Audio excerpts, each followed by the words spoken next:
Morning, evening, afternoon, depending on what time zone you're in, everybody. This is session one of the Lyceum Project, my second attempt at running a campaign here on Roll Society. I've managed to convince a lovely group of people to subject themselves to my nonsense yet again. We will give everybody a chance to introduce themselves and their characters in just a moment. As always, we like to. I don't have it pulled up right now. Damn it. We always like to acknowledge the fact that we are sponsored by World Anvil, which has a special copy that I'm supposed to read, but I don't have it handy because I forgot to open that file.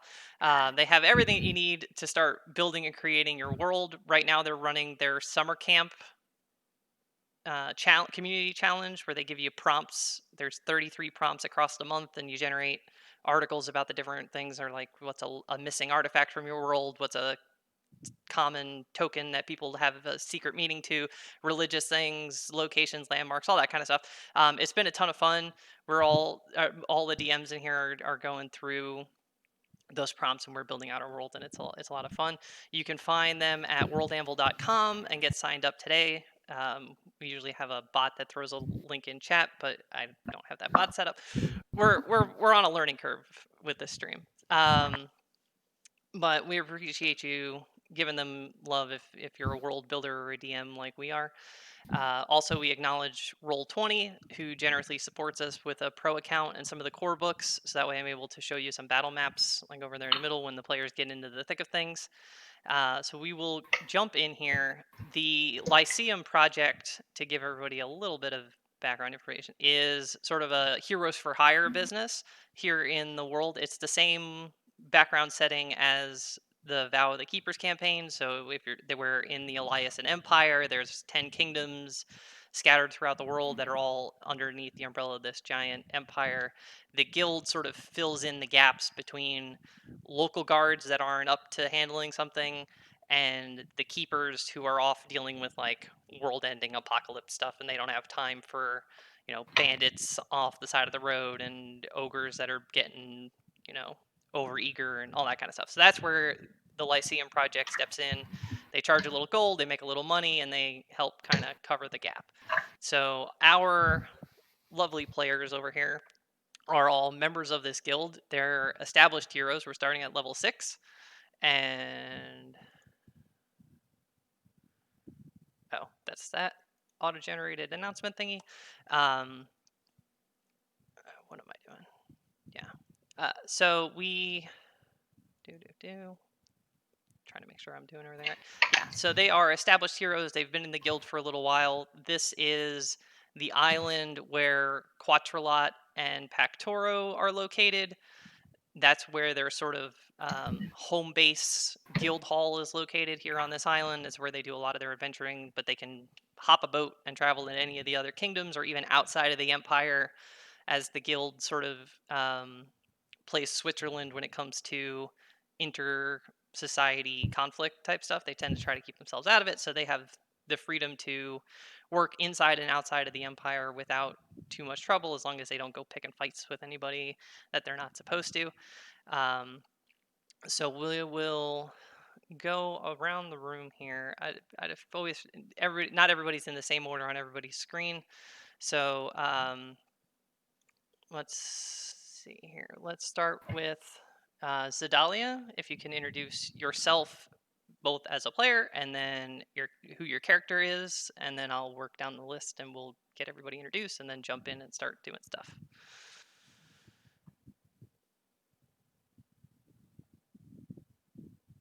We can't hear you. Oh yeah, I forgot I switched to push to talk. So yeah, I am Chai. I go by Girly Chai on Twitter and in all sorts of other places. I am going to be playing Zedalia, an Irani high elf. She is a chronologist wizard who decided to find new ways to use that magic and somehow became an Echo Knight as well. And, just why just read books when you can do other cool stuff too? So that's me. Okay. How about Garnet? Oh, okay. My name is Ghastly Gal. I do the Twitter and Twitch as well. And I'm currently playing Garnet, a half-orc forge cleric who was raised by a pair of dwarves. Okay. And Care?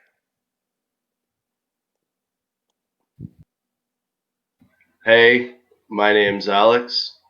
I will be playing a character named Care. She's a half-orc ranger wizard. And she was raised in the wilds.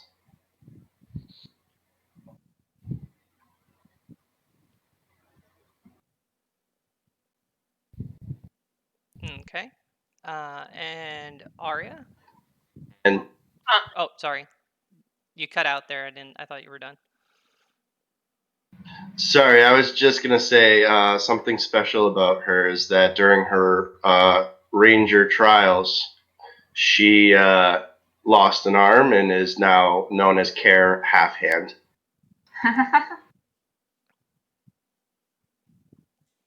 All right. All right, so I'm Maria at Unconventional on Twitter and to a lot of different places. I am playing Aria. She is an Air Genasi monk. Grew up on the road with her family. Circus thing, kind of ran away a few years ago. So it's just, doing the skill thing. Okay. And last but not least, Noon. I'm B. I'll be playing a legacy character named Noon Kenneteague. He is functionally a tiefling sorcerer. Flavor-wise, however, he is half changeling.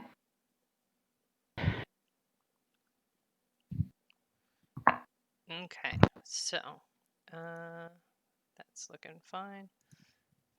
Doing some tech juggling here to try to run the stream all on my own for the first time like a big girl. So we will jump over here so you can see right now the party is at a small roadside inn that's right around there. And jump you over to that inn, which is here. You're currently hanging out on the upper floor. There's a whole ground floor with a bar and a bunch of tables. There's patrons all over the place. You spent your dinner time roughly. You're anticipating spending the night so you can carry on the next day because you're about a day's travel from any of the at least a day's travel from any of the sort of big cities. So you stopped off for the night, grabbing some supper, hanging out. It's relatively chill. There's the inn/tavern that you're hanging out in does have a decent amount of people in it as a side effect of where it's located. They get a good solid amount of traffic. But you've got yourselves booked out in this little 5-person room down here. Most of the other rooms have various people scattered throughout them. You can food and drink to your liking. You have the opportunity to talk amongst yourselves, plot, plan. You do know that there is a guild notice board posted in the inn here. This is one of the guild affiliated inns that you get your like AAA discount in, and so that's available to you if you want to try to pick up something to do before you go to leave in the morning. But otherwise, there's just kind of stuff going on. There's some people in the inn that you can stop and chat to if you want to tap people on the shoulder, that kind of stuff, or just kind of keep to yourselves, have some food, have some drink, have some fun, and then I'll sprinkle in some stuff as we go. So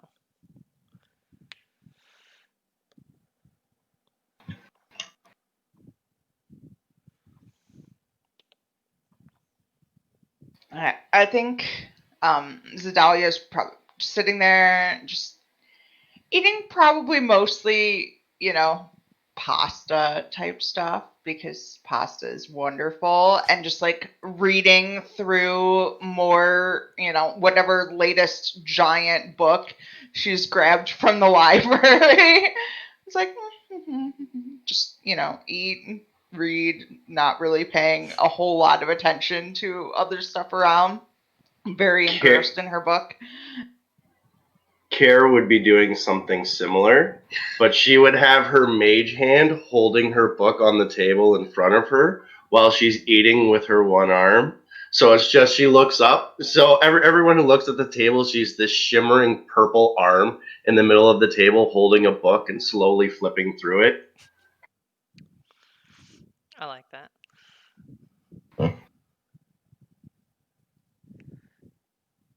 So, you're hanging out, having supper, having drinks, kind of chilling out for the evening, getting some rest after a long day on the road. You hear an announcement come from the downstairs bar area that it is last call for entrance into the weekly poker tournament that they like to run here in this particular tavern. They all like to take money off of each other's hands, especially passing through merchants and things that may not be back for a while. So that is something that you can jump into if you want to. You can spectate it if you want to. You can play in it if you want to pony up some gold for the entry fee. Otherwise, that'll take up most of what's going on downstairs for the evening as they split up. They shift tables around to make some space, and they're pulling out decks of cards and chips and things and start kind of, you hear the furniture scraping across the floor as they're getting everything arranged for this tournament to kick off. What's the entry fee? It's 5 gold to get in, and then you can winner kind of the top 3 take chunks of the pot. There's usually about 20 or so people that enter on any given week from talking to the barkeep about there's a poker thing. So it's a decent sized tournament. It's 5 gold to get in.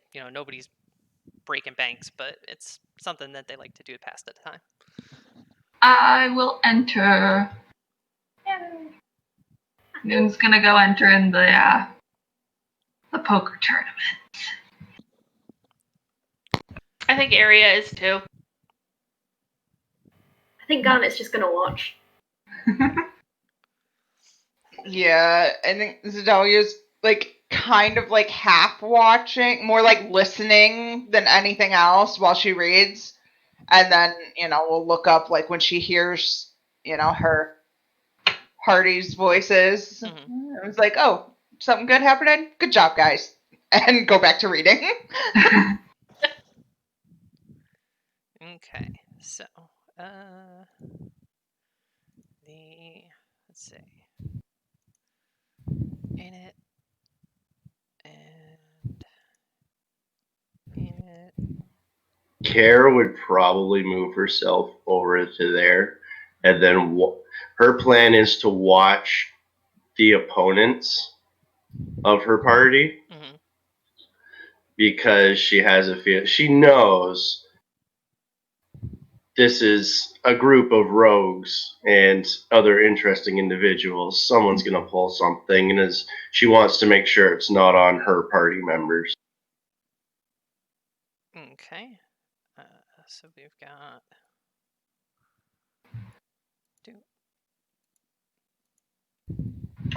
officially downstairs, entering into the tournament. Garnet's going to be spectating. You two go up to the bar, drop your 5 gold down, like, hey, we want in on this, and get signed up and assigned to a table to sit yourselves at and start playing. So you have a few options on how you would like to play through this. There are sort of tavern staff dealers that handle that kind of stuff, and they're kind of keeping an eye on things and trying to make sure everybody stays on the up and up, so you don't have to worry about taking a turn shuffling and dealing and all that kind of stuff. But you do have a few options. You can roll insight for trying to read the other players for bluffs and see who's holding out and all that kind of stuff. You can roll deception for your own sneaky play. You can roll. What was the other ones? You can. So yeah, insight for reading the other players, deception for your own sneaky play. If you want to try to cheat, you can roll sleight of hand, but how that works out for you, we'll find out. If you want to go down that road, we can certainly do that. The other options are to make. Oh, there was one more that I wanted to give you.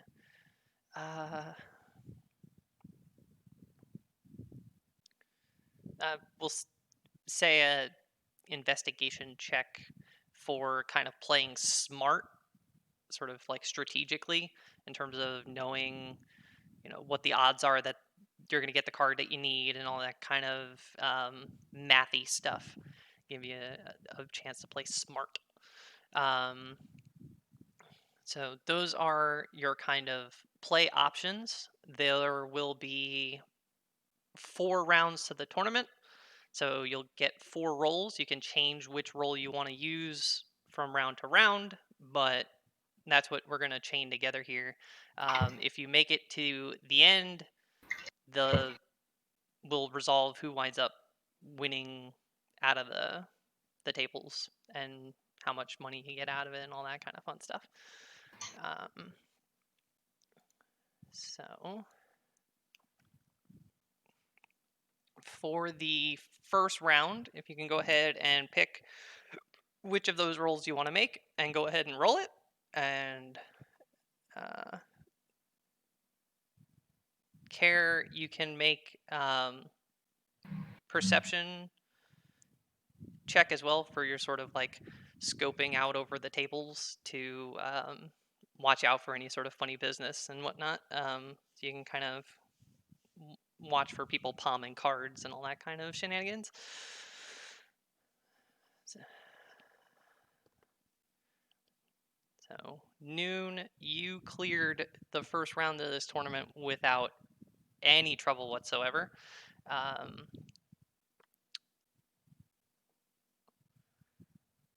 am not cheating. Just a lot of selective bluffing and things of that sort is going on. Okay, so Carrie, you're up on the balcony watching over it. There's a bunch of tables, so you're mostly focused on the 2 that your sort of guild mates are playing at, but trying to keep an eye on the whole room just to see if there's any cheaters at other tables that they're going to have to worry about later on in the tournament. And that's got your focus a little spread a little thin. So you're not catching anything, nothing's jumping out at you, but you're still scoping the place out just to watch for any sort of shady characters at any of the tables. So area, what are you rolling for this one?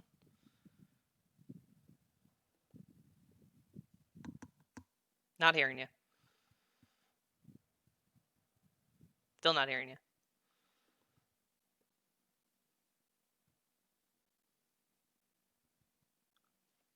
Push. No? Not one. Is your headset dead, maybe? Does it need to be charged? Can you hear me now? Yes. Yeah! Okay.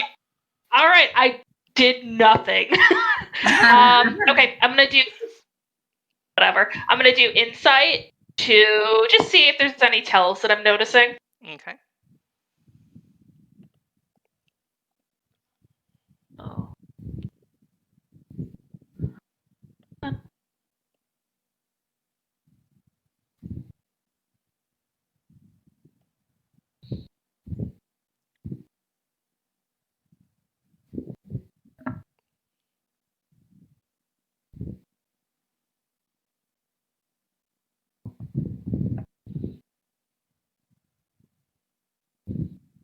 Oof. Well, that's not a great start. No. So unfortunately, you have a bit of a struggle. Somebody at your table is clearly very experienced when it comes to this kind of card game gambling. They're very skilled at what they're doing. So you're watching for tells and things, and you're getting fake tells and phony bluffs and things, and it throws you off. You barely manage to scrape by your first table into the second round, just because there's the person at your table that's dominating cleared everybody else out, and you just sort of like skated by at the tail end as the tables condense for the next round. So this is round 2. If you go ahead and roll again for me.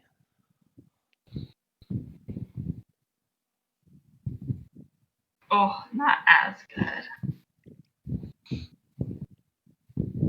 It's got to be better than 1, right? We're hoping. Nope. Oh, it looked like it was crocked. All right, 19. Okay. Carrie, you can get your perception check in there, unless you give up on watching them at some point, which you're more than welcome to do if you're just like, yeah, they're fine.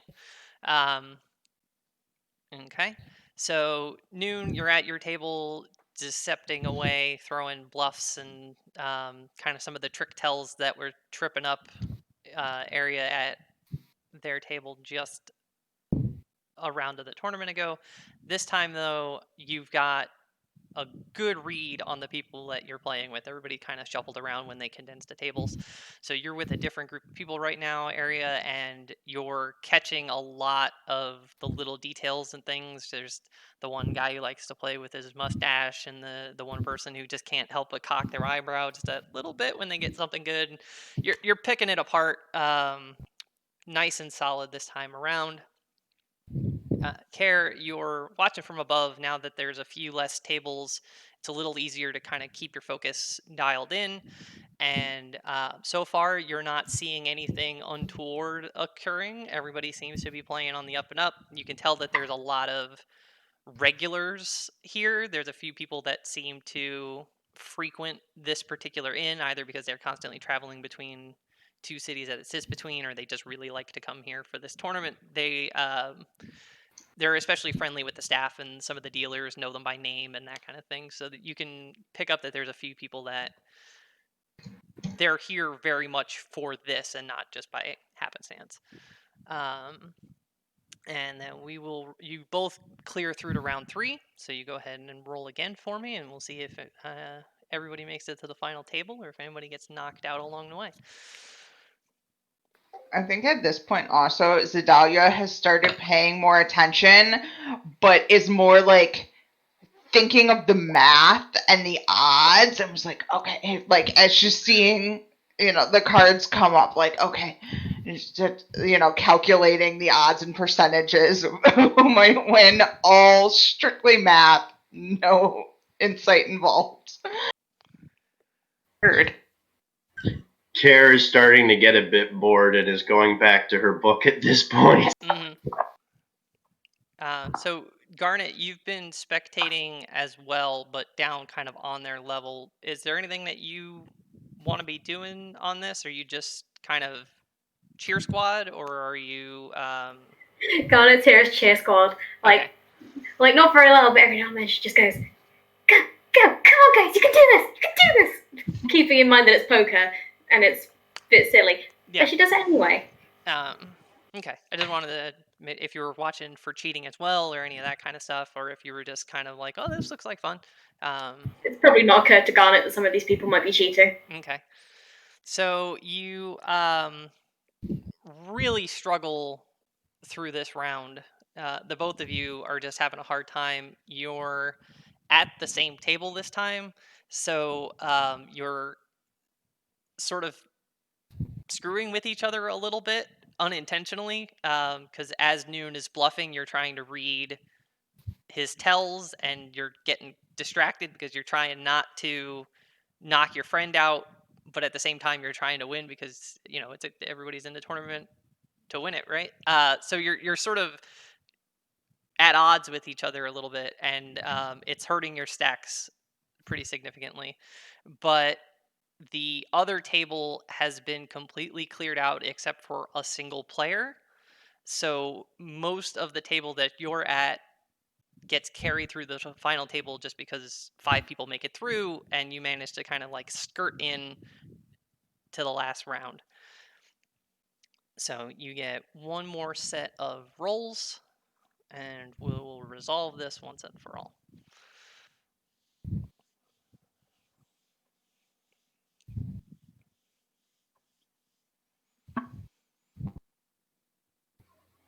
Final round is always most important. Mm-hmm.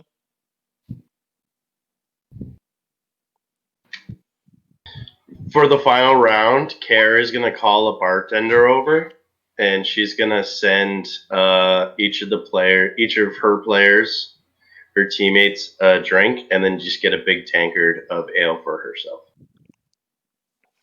Okay, so final table, the one person who wiped out that entire other table is clearly very, very good at what they're doing. They're the person who nearly knocked Arya out of the first table at the very beginning. You just sort of skirted by because they let you slide. You've made it to the final table, sitting across from them again, just like, oh god, oh god, oh god. But everybody rolled really strong, so that's nice. That's always fun. You're playing away. Arya, you're watching for tells and bluffs, and you're catching much more this time than you were last time. They're still giving you a run for your money. That really good player is just, not toying with you guys, but definitely they feel very much in control of the table as you're going through rounds and things. Noon, you're making some smart bets and some good bluffs, and taking down some decent sized pots along the way. You're playing this out. Care, you are eagle vision on this final table as they go hand after hand, and money's moving around and money's moving around. After about a half hour at this final table, you hear some commotion as a woman lets out a bit of not a scream, but a yelp of pain. And you hear like an, oh god, oh no, it's time, they're coming, and everybody starts kind of in the crowd that's watching this final table starts spacing out and shoving chairs and things, and she is now prone on the ground, looking like she's about to pop, as she is extremely pregnant and was en route to a doctor, and the baby's decided to come a little early. So she is super pregnant. She has her significant other seemingly with her, holding hand, breathing exercises. Remember what to do. Does anybody know how to do this? He like yells out, and she's occasionally wincing in pain from contractions, and all of this is going on. So you can jump in on that, or just like. Well, I've never delivered a baby before, but I do have some healing spells if needed, so maybe that will help. Garnet says as she sort of like rushes over, a bit panicked. Okay. So go ahead and make, if you do want to try to intervene on this, lend some assist, you can make a medicine check.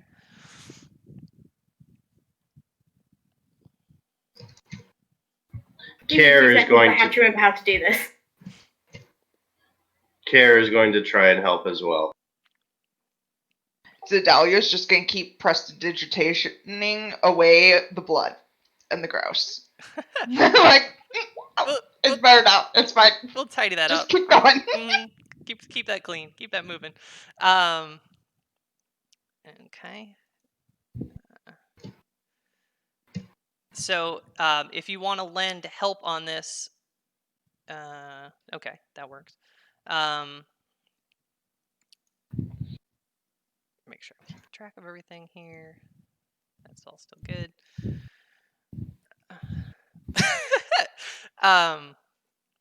So the two of you are doing the best you can to kind of like talk her through this.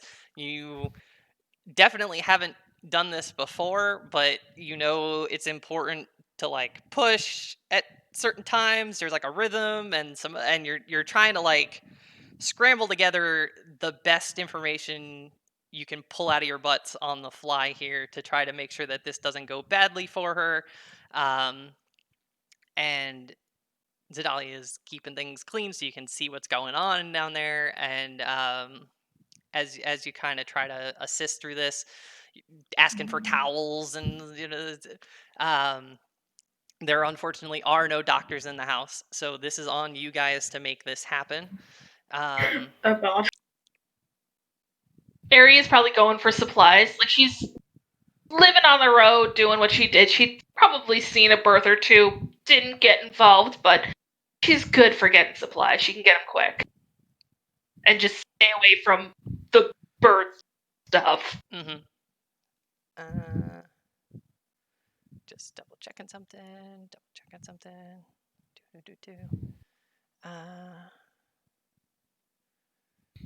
Okay. So you are doing the level best that you can muster to get her through this. She's screaming in pain. The contractions are getting closer together. All that kind of usual cinematic pregnancy giving birth scene unfolds. You roll one more Okay. medicine check for me. Care is going to, before we do that, Care is going to point to someone at the edge of the crowd, and she's going to use message. And just in her head, she's just going to scream, "Get Cleric! Get Cleric!" Does this person know that Garnet is a cleric? Are they going to get distracted and try and go for me who's already there? I'm not that kind of cleric! Yeah. I'm not that good.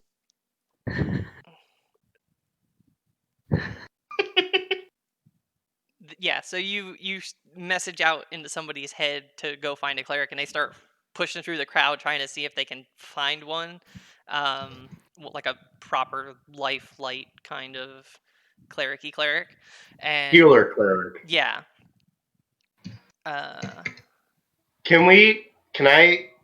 Would we be able to do an assist advantage for this medicine check?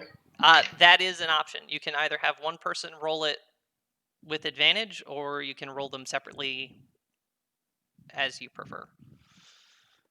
I think also Zidalia would like conjure up some mage hand to like assist as a third hand to do whatever like hand garnet things or whatever might need to be doing.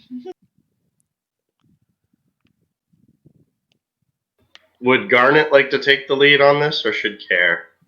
I've got +3 to medicine check, so I think I'm alright for taking the lead on this. Okay. You should definitely take the lead on this. Yeah, so go ahead and roll it with advantage, as this is a team effort. You're in the final sort of push kind of action. The kid's starting to pop out. You just need to help them out the last little bit and kind of get her through this. And you absolutely nailed Nice. that Yeah, there's medicine no check. point me rolling the second time, is there? Nat 20. So this, you may as well be a amateur professional OBGYN, because you just, dive in there and handle this business as though you've been doing it all your life. The kid comes out, there's a quick pat, cry, kid seems to be healthy and good condition, and you have that all like, oh wow, that's a thing. Swaddle the baby, hand him over to the mom, and do the cleanup, all that kind of stuff. Everybody's get a nice round of applause for jumping in there and saving the day. You guys did great. Congratulations, you delivered your very first baby. Possibly in D&D, maybe not. I don't know what other kind of games you play in. Surprise. First human baby. And you, everything starts to calm down after that. Everything kind of, they get the mom up, get her up to a room, get everything, and they go like, well, shoot, we got to finish the tour. And tidy everything up, clean things up, sit you back down at the table to finish things out. And Can I look around and see if it looks like someone altered the cards or the pot, while baby birthing was happening? Sure, you can perception or investigation, depending on, or insight, technically, if you want to see if you just like read somebody shifty in the crowd, kind of a thing, I guess. I like to give options, like how you want to approach it. Can I stay with the mama and like sort of be like do the whole like check over like please tell me you're not dying now you've had birth, etc. Yeah, 100%. Given how well that medicine check went, you feel like you managed to do a decent job of delivering the baby successfully. Mom seems okay. Like, there's going to be some healing that needs to get done, some recovery and stuff. But aside from that, she seems okay. But if you want to kind of midwife a little bit and just sort of monitor, keep her check on her pulse, Yeah. make sure she's not bleeding and I turning also yellow. kind of want to know what she's going to name the baby. I feel like that's important. Of course it is. At least I'm not asking for her full medical history. No, that's very true. But we'll get that. We We'll can get come we'll back get to that we'll get later, to yeah. that. We'll get to that because I love my players, but they drive me crazy. They always ask. Improvised birth certificate. Yeah, I'll Photoshop something real quick for you and send it over. So you've gone ahead and rolled investigation to kind of see if anything looks amiss at this final table. Anybody's chip stacks look the wrong size, if anything seems funky with the dealer, and any of that kind of stuff. You don't really notice anything explicitly off. You get a little bit of like a vibe, but not enough to be able to point to something specific and be like, that's a miss. You just kind of get like a general sense of like, but yeah, that's what you managed to get out of that. So they sit down and they're getting back into gameplay, looking to finish this up.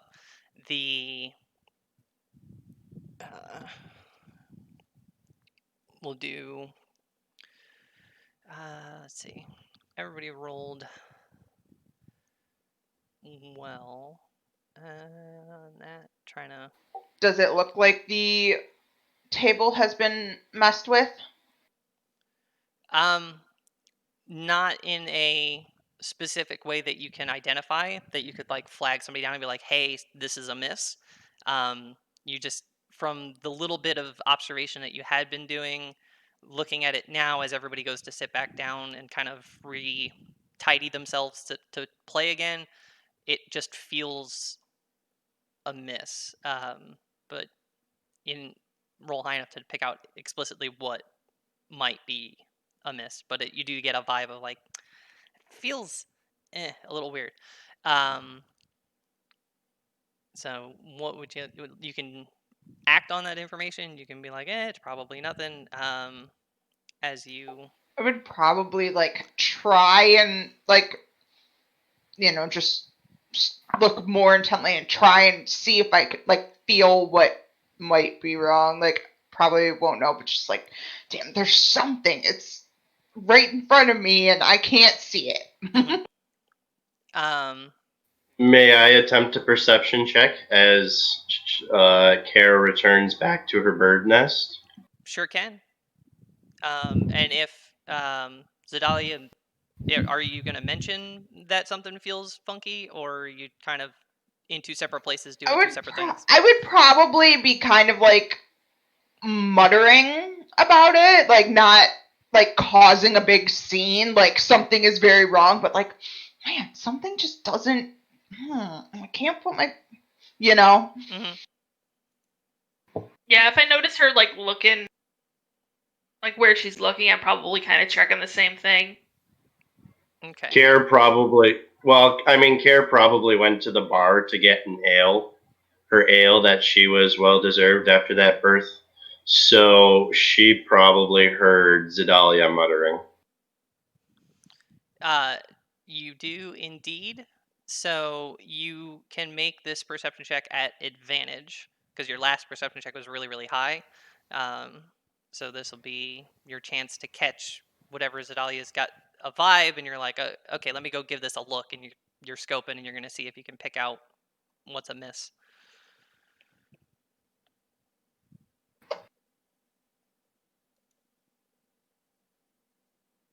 Awesome. Nat 20. You guys are rolling really strong. Other campaign rolls terrible. You guys. We solid. didn't. To be fair, we didn't start strong, so Imagine if I'd rolled a nat 1 on that birth, though. Oh, Oh god. Reach. That would have been. Yeah, I may not have thought that through all the way when I decided to make that a thing because that would have been bad. That wouldn't have been very good. So baby gets fed sideways and All the umbilical cord wraps around. On a nat 1, it turns out the baby's a different species, and the mother was cheating on the dad. Oh god. Oh no.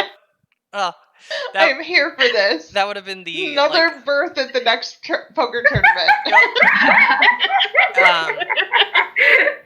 So it's the tournament is winding down at this point. The person who's been kind of like king shit of the table has been pushing big pots and taking things down and kind of whittling you guys down, just hand after hand. You're feeling like you got strong stuff, but it's just not panning out. You're missing the last card that you need. You get most of a royal flush. You get most of a full house. Things like that. You're just not quite landing the big hands that you think you have, and that is when Care notices that the pattern on the back of the cards is a little funky.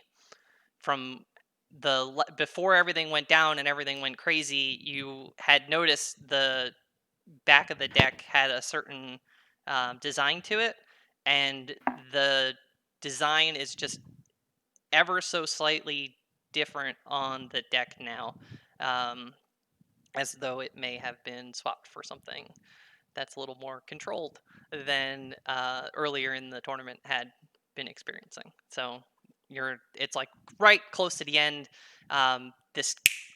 You have that like flash of inspiration of like, oh shit, and you have a chance to jump in, intervene, stab somebody, however you want to utilize this information. You've noticed that the deck is either marked or rigged or something in some way that's clearly giving this person an advantage over your guildmates who are trying their best not to get cashed out of this tournament.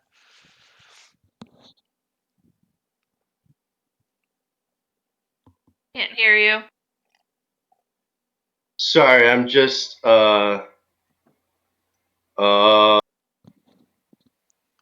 Care is going to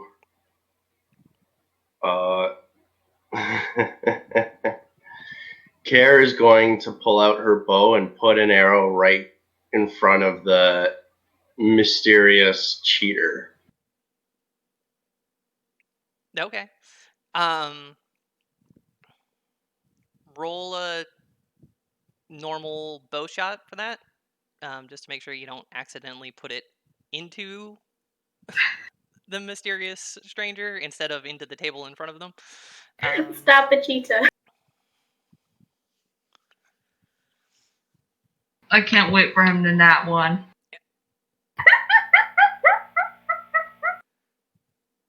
That's fine then. Since you're up high, you have a good angle to kind of sight this shot, and you just kind of thread it through and thunk right into the table in front of them. You don't have to worry about hitting anybody in the crowd or anything like that, like if you were on ground level. So just And then and this book just drops from where it was. The mage hand was just now, and it just drops in the middle of the table. And from the upper area, all you hear is cheater. So this arrow into the table gives a little reverb. You hear cheater come from up on the balcony level. There's a lot of what am I thinking of? Osternation from the stranger, just giving you a lot of like, what? this is absurd. Look at this. Who's shooting arrows into the table? How dare you? What an accusation to make. Everything's fine. I've been doing great all night. Blah, blah, blah. They're given the whole, indignant, how dare you, sir? I am offended kind of spiel to everyone as that starts to propagate out. The bartender who sort of runs the place and runs the tournament calls up for, do you have proof of this accusation? That's very serious to lay down so late in the game here. The deck's been changed.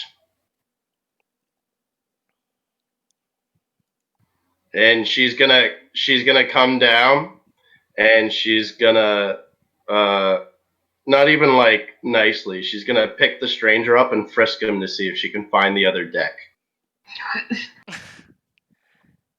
Okay.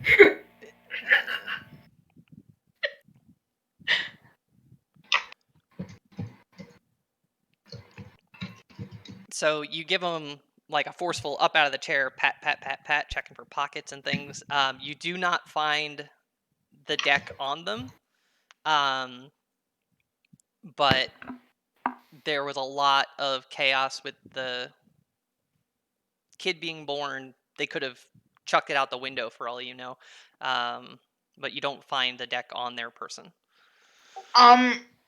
After Kara says that, Zedalia would be like, okay, there were multiple tables to start with, so there would have been multiple decks of cards, and Zedalia would be like, look at that deck that is currently on the table, and look at the deck from the previous table. Like, they're not the same deck, because you're not going to have a million decks of cards all with different backs. So I'd be like, hey, this one doesn't match the other ones that you were using. Mm-hmm.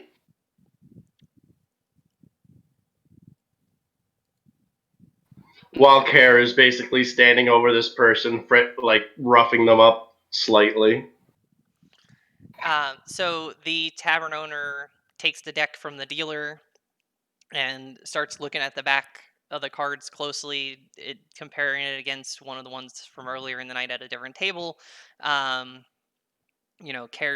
kind of helps point to the discrepancies that caught her eye in the first place, and between the two of you kind of talking the tavern master through it, they eventually spot the marking on the cards, and it's just like completely outraged. How dare you? You've been gambling in this establishment for years. How could you betray us like this? How long has this been going on for?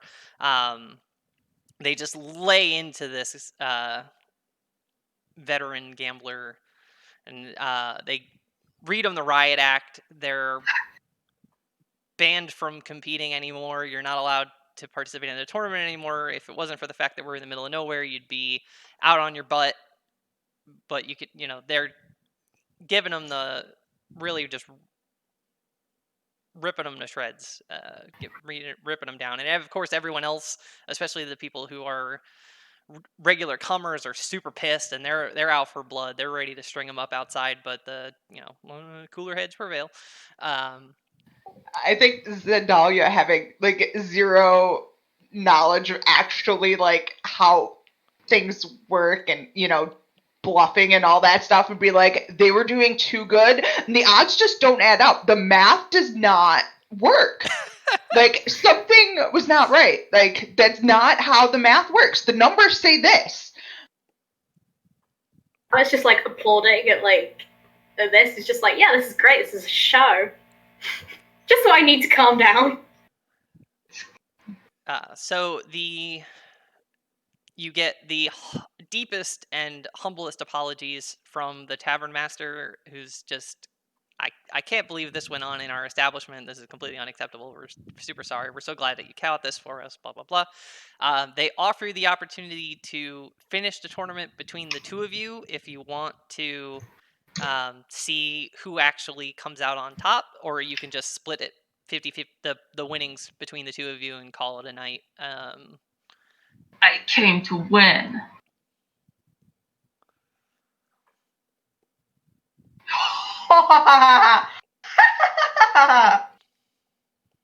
Oh. we're gonna have nut ones all next session, aren't we? Probably. If we'll take the break, and when you come back, it'll just be nat ones and everybody dies in combat. Great, good job, guys. As long as it wasn't a newborn baby, that's okay. Victories all around.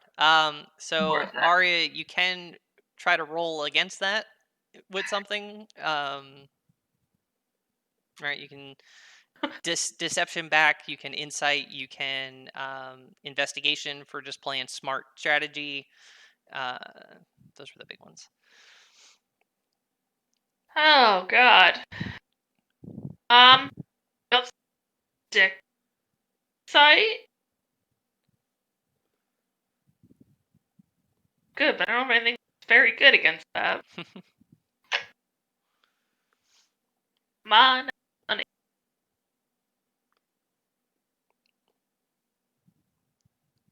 Nope. Okay. So just kind of for funsies, Noon insists you sit down and actually settle the tournament properly. And they make pretty short work of you with everything that's gone on tonight. You're a little off your game in terms of trying to like process tells and bluffs, and you know that Noon's been fooling people all night long. That's how they've been playing the game. So you have a bit of a struggle, and they wind up raking in the final pot and cleaning house completely. So you wind up walking away with 75 gold, Noon, and Arya, you get 25 for coming in second. Sweet.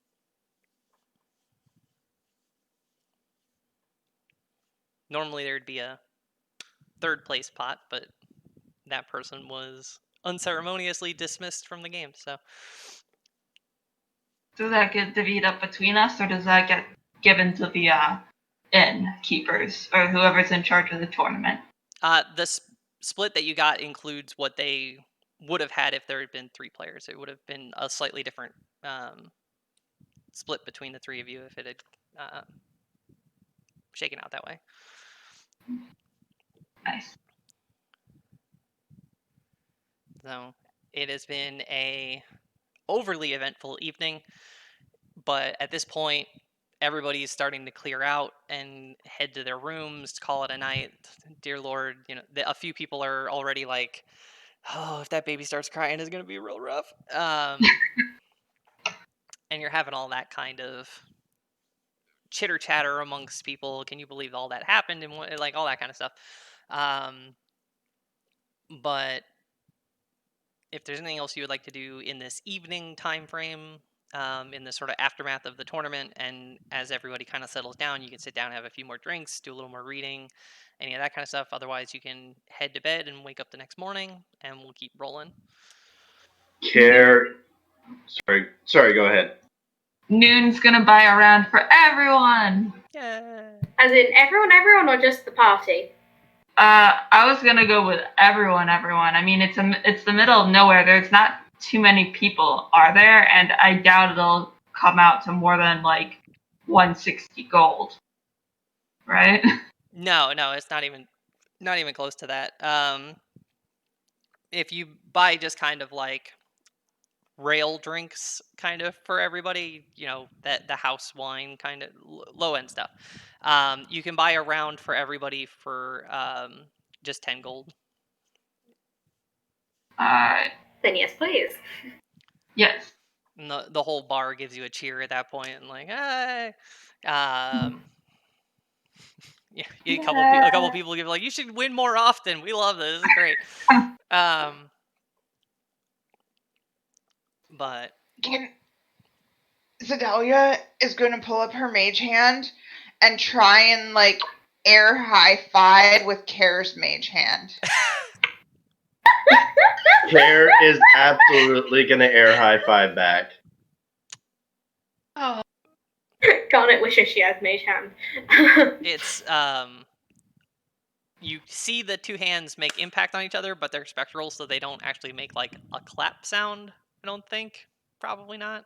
I mean, if they're physical enough to Good point. grab stuff, then they should be physical enough to slap each other, right? The whole time, the 2 mage hands are dating now. I don't know. Sure, why not? Ooh, I will. You get a good solid like 80s movie Top Gun volleyball high five in there between the two mage hands, and Freeze frame. anybody who's close enough to have seen that unfold is a bit of like, I didn't know they could do that. But yeah, so that's your evening. Unless there's anything else you'd like to do, you can get some sleep. I'm just Hopefully, gonna. Garnet's just gonna write a letter to her adult parents and be like, "What the heck? I just delivered a baby. What is this nonsense?" that's valid. Yeah, you shouldered a lot on that one. But otherwise, everybody goes to sleep, gets as Care restful of a night as they can. Care is gonna get uproariously drunk before she heads to bed, and she is definitely pinched her tent. She doesn't go for a bed. She has a tent outside, probably by the back door, that she's pitched against the wall, and that's where she's gonna sleep. okay. As you do. Yeah. So everyone settles in. Care, you get a good night's sleep. You're outside. You're used to being in the wilderness. This is where you're comfortable. You are well out of earshot of any sort of newborn crying babies, so you get a perfectly sound night's sleep. Everyone else gets most of a sound night's sleep. There's a couple of times where you're having to like roll over and like do the fold the pillow over your ears thing, and like this it's not enough of a disruption to keep you from getting a long rest, so you don't have to worry about like exhaustion in the morning kind of nonsense. But it's just not as pleasant of a night's sleep as you would hope for when you're traveling on the road. We'll put it that way. But you wake up the next morning. You have a chance to grab some breakfast, chat with the tavern master, look at the notice board if you want to. Otherwise, you can hit the road, pick a town, or pick a direction, and we'll be off on the road again. I want to look at the notice board. Yeah, Same. I want Anna. Okay, so up kind of behind the bar and to one side, so that way they have kind of control over what's up there and take things down and put things up and all that kind of stuff. You do see the guild notice board, which if I do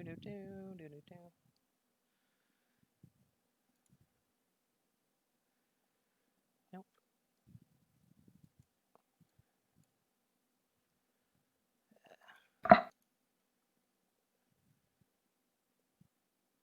Kind of see bits of it there.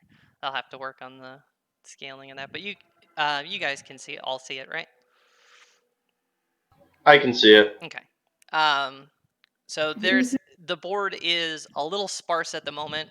In some of the bigger cities, this thing would be littered with paperwork because they get the freshest supply. They have the most people putting up notices because it's a big city, things like that. This is remote, so they just kind of get stuff from local farmers, and they get sort of hand-me-down notices kind of a thing. They get like stuff that's vaguely local. They'll dispatch out to the inns for anybody who happens through the area. But for the most part, a lot of the like prime real estate notices go up in the big cities and get snatched up before they even get a chance to send them out here. So there's a few things up on the board. You notice that the wanted poster section is there isn't a wanted poster section, I guess is the way I should say it. In the major guild halls, there's normally a sort of questy board, and then alongside it there's a bounty hunter board where they're like wanted dead or alive, such and such. In the small inns, they don't get those because they want to make sure that randoms aren't poaching guild bounties. So you get quests in the little ones, and you get quests and go, get Benny the Bandit, dead or alive, at options at the bigger halls. Just so you kind of get an idea of how that's going to work. But you can,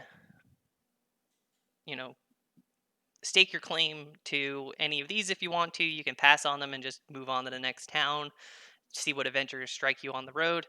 But this is a few different things that we've got from, I forget exactly what their Twitter handle is. It's of Metal and Magic, I believe. They make these awesome quest posters, and I'll share a link on Twitter later and stuff. But they make these great posters, and I'm gonna use them at least as placeholders and give you guys other options and stuff as we go. But that kind of gives you an idea of what it looks like. So you can give that a scan, kind of chat with the Tavern Master a little bit if you have any questions about stuff. You can ask. They're not going to have tons of specifics on everything, but they can at least kind of give you some vague, like, oh yeah, no, that's over in this part of the island, that's in that part of the island, that kind of stuff. Point you in the right direction and give you some leads. And they'll mark down what you've agreed to try to do and pass that info along to the guild, so that way they don't have like 8 groups of people all trying to do the same thing at the same time, that kind of stuff.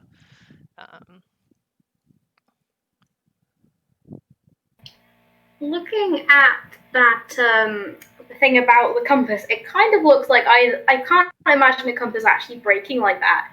Is it maybe a magical item? What do you guys think? 1 sec, I gotta look. I was looking at the. Not gonna lie. I was looking at the hippogriff stuff.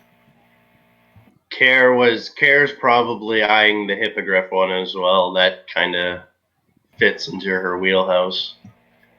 We could, yeah, or we could go hunting for treasure. Come on.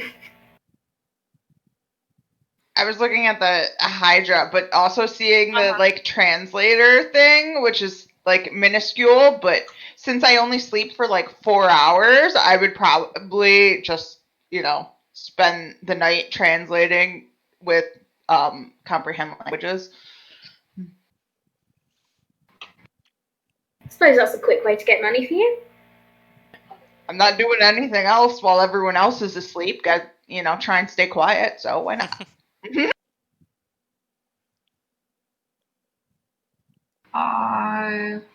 But yeah, that compass does seem like it's either magical or cursed. I say we go check It's a little that out. curse between friends.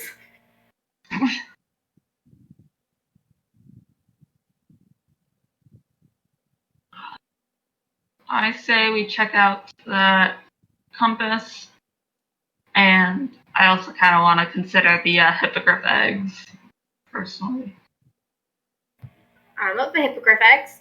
We can always check to see if any of them are in the same direction as anything else. Knowing our skills at this level, do I know if trying to hunt down a hippogriff or a hydra or any of like bigger creatures, is that like a bad idea and should be left up to somebody more skilled than us? Maybe? We are the height of skill. What are you on about? I just won the pot. True. But I feel like this is a little different. So you can go ahead and make a nature check, or maybe a history check.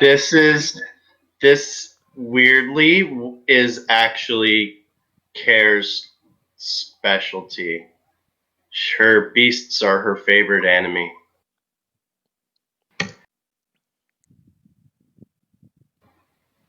So should I roll an intelligence check, maybe?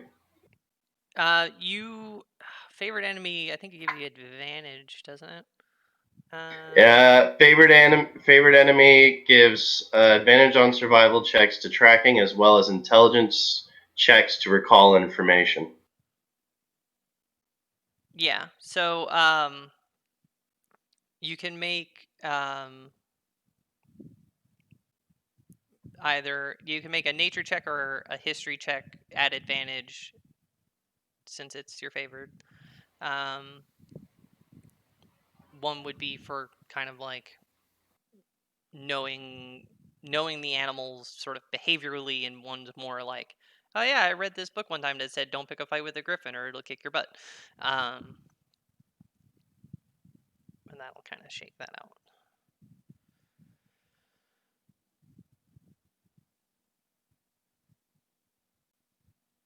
Care attempts to pull from her tribal knowledge.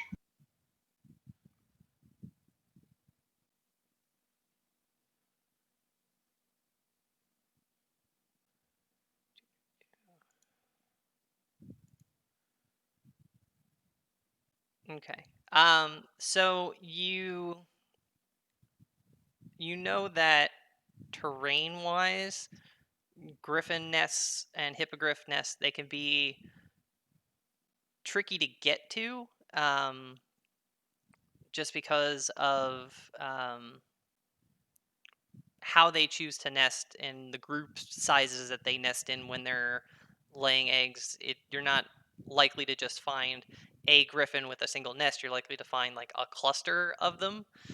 So if you get jumped by a big group, you may run into some significant trouble. If you are careful and sneaky about it and just kind of not get overly greedy on how many eggs you poach and things like that, you might be okay. But if you piss off an entire cluster of nests while they're sitting on their eggs, you're likely to have a bit of a struggle. I mean, just mostly because of the terrain that you're going to be in. You're going to be up on like a cliffside kind of deal with not a lot of room to wiggle around, and not a lot of escape routes, I guess would be the way to put it. If you can kind of box yourself in climbing up onto a cliff to poach these eggs out of these nests.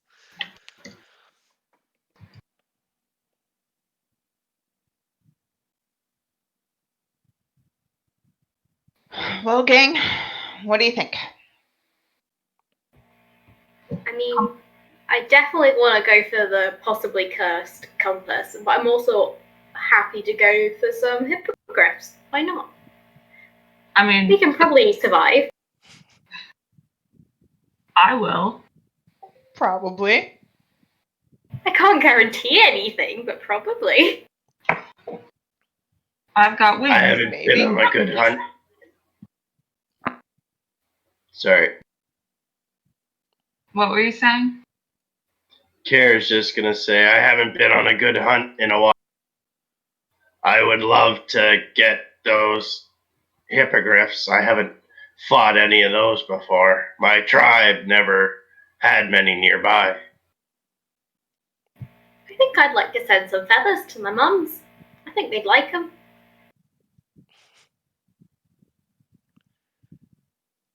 So, is that what you're leaning towards? The compass and the hippogriff / griffin egg snatching? I like this idea. I'd go and ask the pathfinder-ish person to be like, hey, which directions are these in? Because I don't know. I can't read maps. Okay, so the tavern master will let you know that the den of goods where the compass is for sale for is located in here in Hurkad, which make sure that that's actually, it's a little outside the map here. There you go. It's going to be here, and that the tower, the group that's asking for the egg recovery, they're based in Wistondale. So it would be like a detour to go get the compass, but then you stop in Wistondale, they'll be able to give you a good idea of where to go looking for these eggs. Since they are a favorite enemy for you, you do know that they nest cliffside. So you're either looking for a decent-ish size mountain that they would be on the top of, or you know that they would likely be on some of the lower peaks of either Stormy Peak or Mount Astra. Not way up super high because there's bigger and badder, nastier things that live up in the high elevations. But sort of part way up the mountain would be kind of their territory, and then you go further up and it gets worse and worse and worse until you're up at the top and things are just like ripping you to shreds. That's why it's so stormy. But so you Just at least because know that I that's forgot a place which system. one are we in? You guys are currently at an inn right about here-ish. Sort of stop for the Okay, night. okay. So they're both in the same general direction. It's more of a hang a left, go grab the compass, come back, hang a right, or vice versa. And then they'll be able to point you in the direction of either some smaller, cliffy hill regions that you can go to, or they'll send you up Storm Peak to, like you're looking for maybe in like the 1,000-foot up elevation cliffs on the north side. They'll give you that kind of information, so you know where on this mountain to start looking, so you're not just on a wild goose chase. Are you alright if we do the compass first? Because I think it could be something interesting. Yeah, It start does sound like a easy. fun puzzle. I like to figure out puzzles.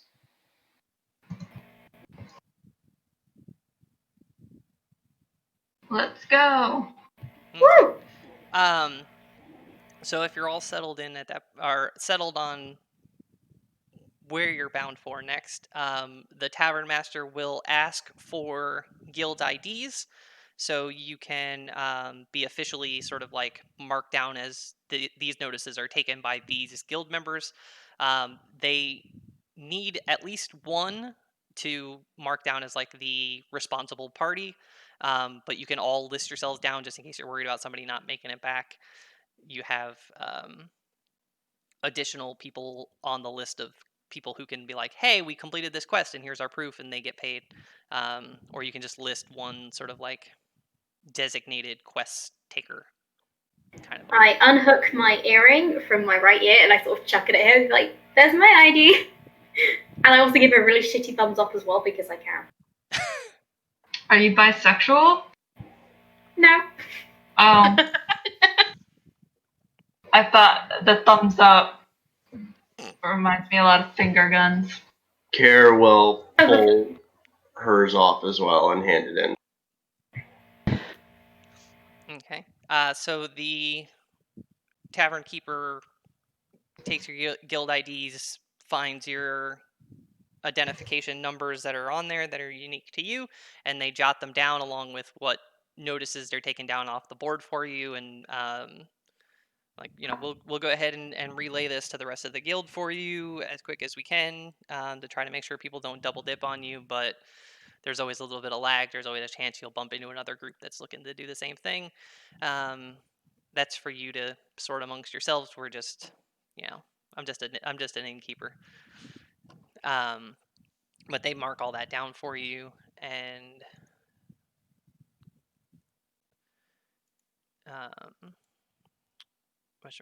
you can take the actual physical notices themselves, so you have them for reference in case you need to double check the name of something or what a detail was.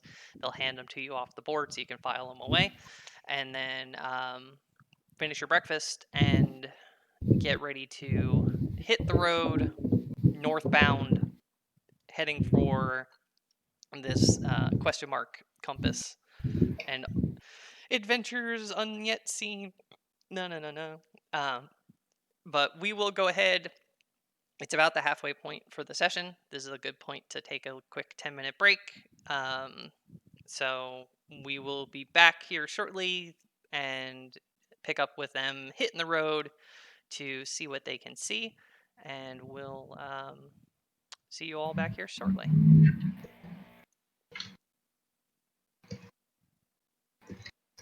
All right, sounds good. I'm gonna mute myself and handle some. Hi, baby. My girl, my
Okay, if I have managed to do this correctly, we are once again live on the internets for everybody to hopefully enjoy. I sincerely hope. Um, I eh, will say that I looked on it and it's still on the Good Place screen, although I do have it muted, so. I broke something by clicking away. There we go. I gotta remember not to do that. I I read a DM and it broke everybody's cameras for a second. So we are resuming our adventure where we left off. You have checked in with a notice board, laid dibs to a couple of adventures. You know that you are officially heading north from this little fork in the road here with intentions of heading for Hercad to investigate this funky compass that's on offer. Um, so you head on out, grab some breakfast and all that kind of usual morning routine stuff, clean yourselves up, check in with the new parents one last time, make sure that they're fine, let them know that, make sure they know that they're going to go to the doctor and check in and make sure everything's all fine. You did the best you could, blah, blah, blah, blah, blah. On the way out, Care is going to pay for their room. And give a little extra so they can stay a few days. That's a good idea. Why didn't I think of that? So they are happy to give you your customary guild member discount. So it's only 2 silver a night. You cover the night before plus a couple nights after. Call it a gold, to kind of take care of the mom and baby a little bit. Kind of cover some meals and do the best you can to kind of help them out a little bit. And then Works for me. if there's anything else you want to do before you walk out the door, otherwise we'll saddle up and hit the road. On the road. Let's go! So, you are on the road here, mounted presumably. You're established adventurers. You travel around the island. You got a set of horses.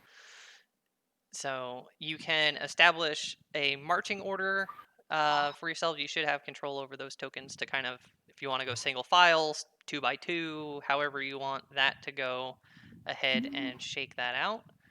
And then I will get things ready on my side for things and stuff.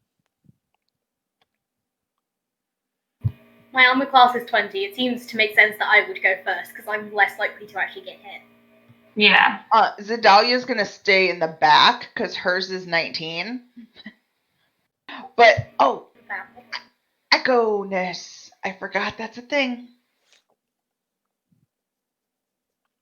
Echo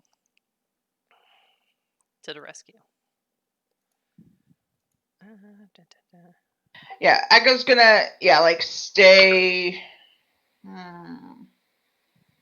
Actually, yeah, Echo's gonna stay ahead 25-ish feet.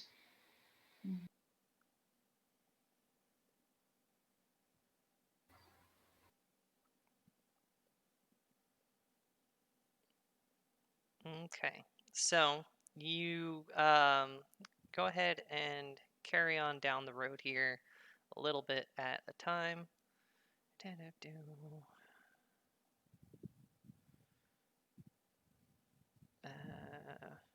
Actually, no, never mind the Echo because I just remembered we're on horseback. My Echo doesn't have a horse, so she can't move that fast.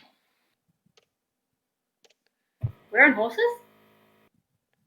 That was an assumption I made. You don't have to be mounted if you don't want to be. If you prefer to walk the land as travelers, blah blah blah, you can do that too. I just figured by 6th level you would comfortably have managed to afford horses if that's something that you would like to have. That's fine. I'm gonna have to now come up with my horse's name, but I could do that in the background. See, it's not so easy when you get put on the spot, is it? It's a baby. You literally could have just called it Garnet with 2 T's, and they would have been like, "Yeah, they're naming it after you because you delivered the baby." I like Maybe that. your horse is Garnet with 2 T's. Yeah, Hello, my name is Garnet. This is my horse, Garnet with 2 T's. No, my horse is going to be Potatoes, but it's just Pot and it's got 8 O's after it. Oh, like the racehorse? After the famous racehorse, Potatoes.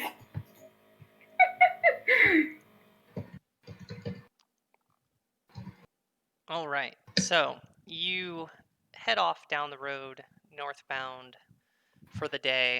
Things are relatively calm and relaxing. You don't run into anything overly crazy. A couple hours into your ride, like within the first 2 hours or so, you do come across a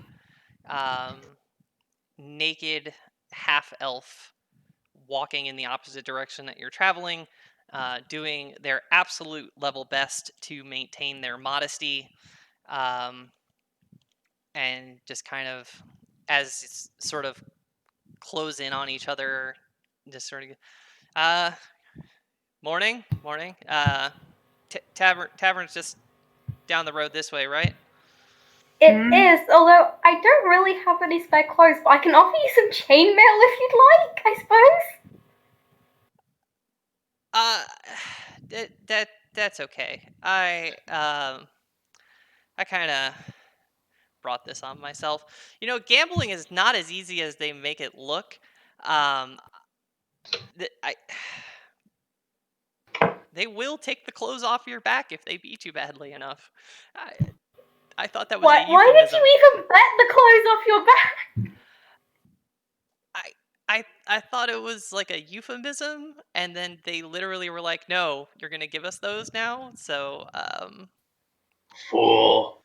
yeah. And Care is going to toss him just her extra cloak, just so he can at least wrap something around himself.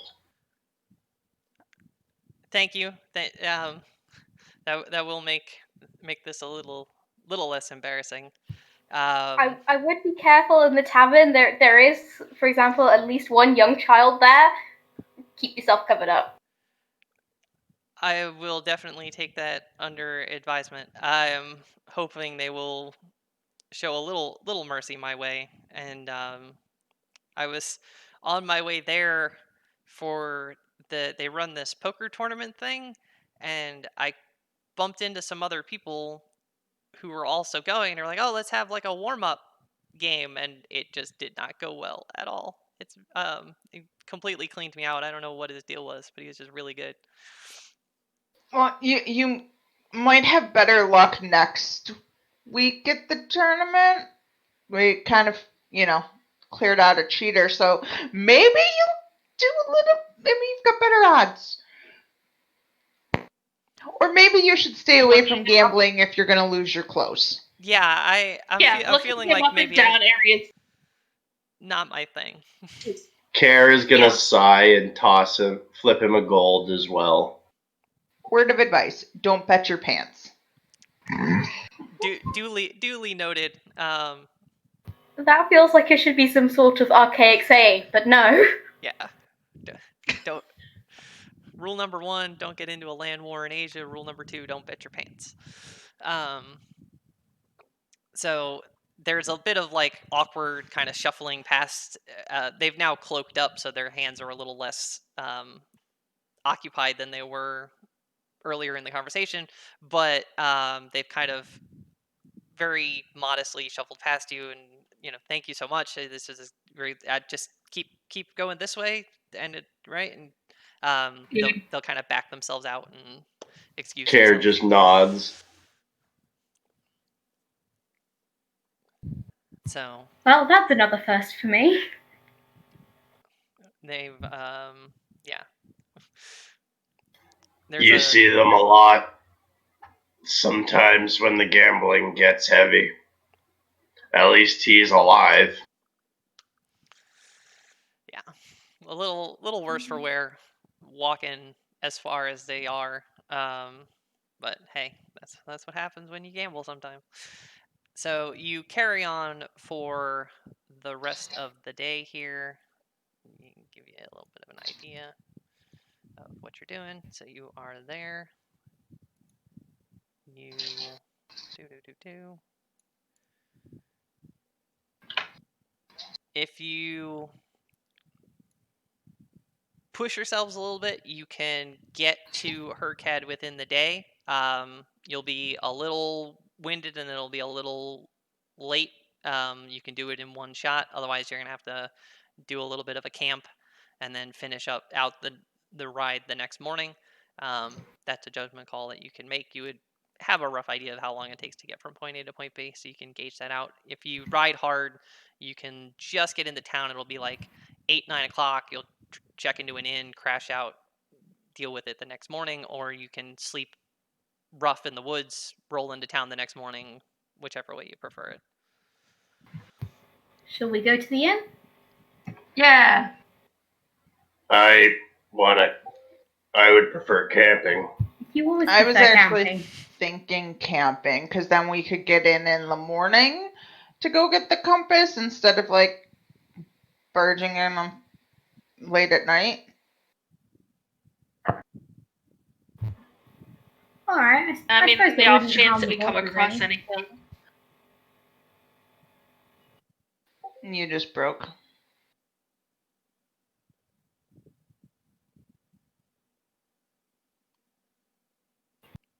Okay. So you continue your ride. You hit this sort of intersection, hang a left to head out to Hercod, out on the shore or on the beach, coast, words, synonyms. Get a good chunk of the way there, most of the way without pushing too hard, and settle in for the night out in the wilderness. You got your camping gear, make a little campfire, bust out the rations, all that kind of good stuff. You can set people on watch if you would like, or you can just conk out and hope for the best. It would need 3 people to take a full watch. You can decide who wants to take it and in what order, and you'll make perception checks. And I can take 2. I only need 4 hours of sleep, so okay, Kara will that's take right. a watch. Take an extra long watch. Kara will take one. Well, Okay, so if Kara takes 1, Zedalia, if you don't mind taking the other 2, that will cover you for the evening. You just need to account for 3 shifts, essentially. So you can go ahead and make perception checks for your evenings and how well that's going to go. I just rolled mine together, so. Yeah, that's fine.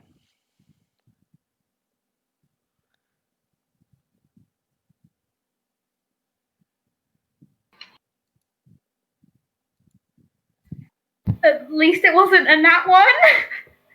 Ugh. I was going to do a thing and then remembered I'm asleep, so never mind. Uh-oh. So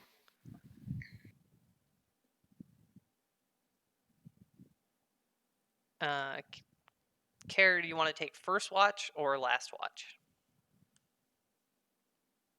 I was thinking first watch. Okay, just want to make sure I put you in the right order here. So everybody kind of beds down for the night, and you perch yourself up, back against a tree or something of that sort to sort of keep scope on the general surroundings of the little encampment that you've made off the side of the road. And you don't notice anything too crazy. You're a little iffy on whether or not you may have dozed off a little bit in the middle there. But you do that kind of like catch yourself, like, no, I'm definitely awake. But it goes by without any sort of cataclysmic catastrophe problems kind of a thing. Your time winds down and you give Zedalia tap on the shoulder to bring them out of their trance, right? And yeah, elf trance. So kind of shake her out of the trance and tag in, tag out. You go to bed, crash out. Zalia takes over. So your first watch, you're pretty sharp. Feel like you got a good beat on what's going on. You got your solid 4-hour trance in and feeling good about everything that's happened in the last day or so. And you're a little date. I was gonna say daydreamy, but it's not the middle of the day. But for the most part, you're on top of things. And then as it starts getting closer to dawn, when you know that a lot of nocturnal animals like to hunt, you are super sharp. You know, eyes on the prize, focused around on your surroundings, and you notice in the kind of early first light breaking over the horizon, sky starts to turn orange. You see a silhouette of something fly over your encampment. Um, it's a little tough to make out for sure what it was. It looked vaguely hippogriff griffin shaped. It might be one of the remaining flyers that you're questing to get eggs to replenish their numbers out on like a scout patrol kind of a thing. It doesn't swoop down on you or anything like that. It just kind of flies overhead and takes a scope of the general surroundings before heading back in the direction of Wissendale. So that's kind of a safe assumption. But Yeah, I would probably just like watch until like I lost sight of it, like and like the directions and stuff. And during my watch, I would probably have my echo like out on like the other side of our camp and just kind of like keep bopping back and forth between the two, like nothing over here, okay, over here. So just quick Mhm. jumping. I like that. That's a good way to cover your back, literally. Um, so the night goes by relatively uneventfully. You do catch that bit of a flyover action going on. Whether or not that had been occurring throughout the night, you're not really sure. You only caught the one as the sun started to break over the sky and lit it up enough for you to be able to pick it out on the against the night sky. But that's something that you at least know is now occurring. Um, Morning rolls around, give everybody a shake, shake, shake, wake them up, ration breakfast, water the horses, get them saddled up, ready to go, or on foot, whichever you settled on being. I think you settled on horses, and Yeah. continue on the rest of the way to Hercad, which, because I'm a terrible person, I don't have an actual map of the town ready to go for you, because I Fired. made some assumptions about what quests you might pick and made maps for those and not everything else. Um, I'm a bad Oh, person. and I figured I'm so sorry. also Like I true would have player, my he did I not. would have my echo riding on the back of my horse with me, so if we like stopped or I sensed something, then I could like have it send it off. Yeah, that makes sense. Just kind of like chilling, facing the opposite way or facing with you, just kind of like. Totally facing with me, like wrapped around my stomach, like we're riding together. Gotcha. Which is probably a very weird sight, but I find it funny, so I'm going with it. Yeah. I endorse any such measures. Um, so you carry on from the morning. You roll into town like late breakfast, early lunch ish time frame. Once you finish the last couple of miles to get you into the city, it's a coastal town, so there's like a dock area and that kind of stuff. It's a middle-ish sized town, so you do know that there's one of your smaller guild halls is here in town that you can stop into if you want to, just like check in. Hey, we're in town. Good to see you. We're on our way out. Blah blah blah. But you can stop and ask around a little bit, and they'll point you in the direction of the shop that you're looking for to pick up this compass. And after a little bit of wandering on the streets, you eventually find yourself at the shop that I am terrible person. So bad. So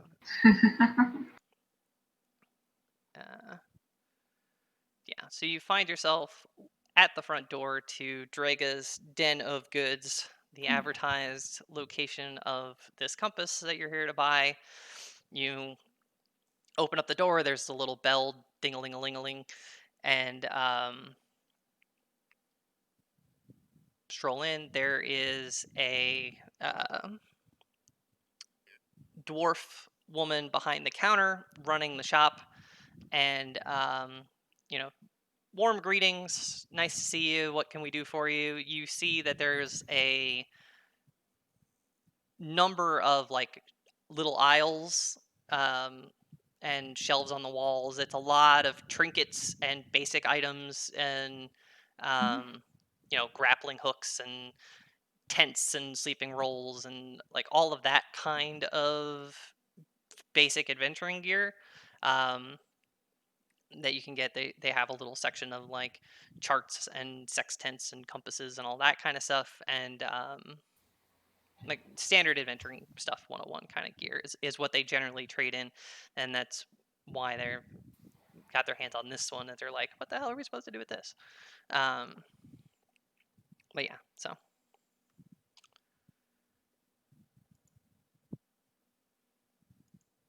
All right. Noon will approach the counter. And one sec while I prepare myself to talk in character. Because it's going to be so bad. You can do this. We believe in you. You don't even know what accent I'm going to use. I think I do. I mean, Alex absolutely does. But I'm trying to figure out how to do it. Because I know, like, how it's supposed to work. Mostly. But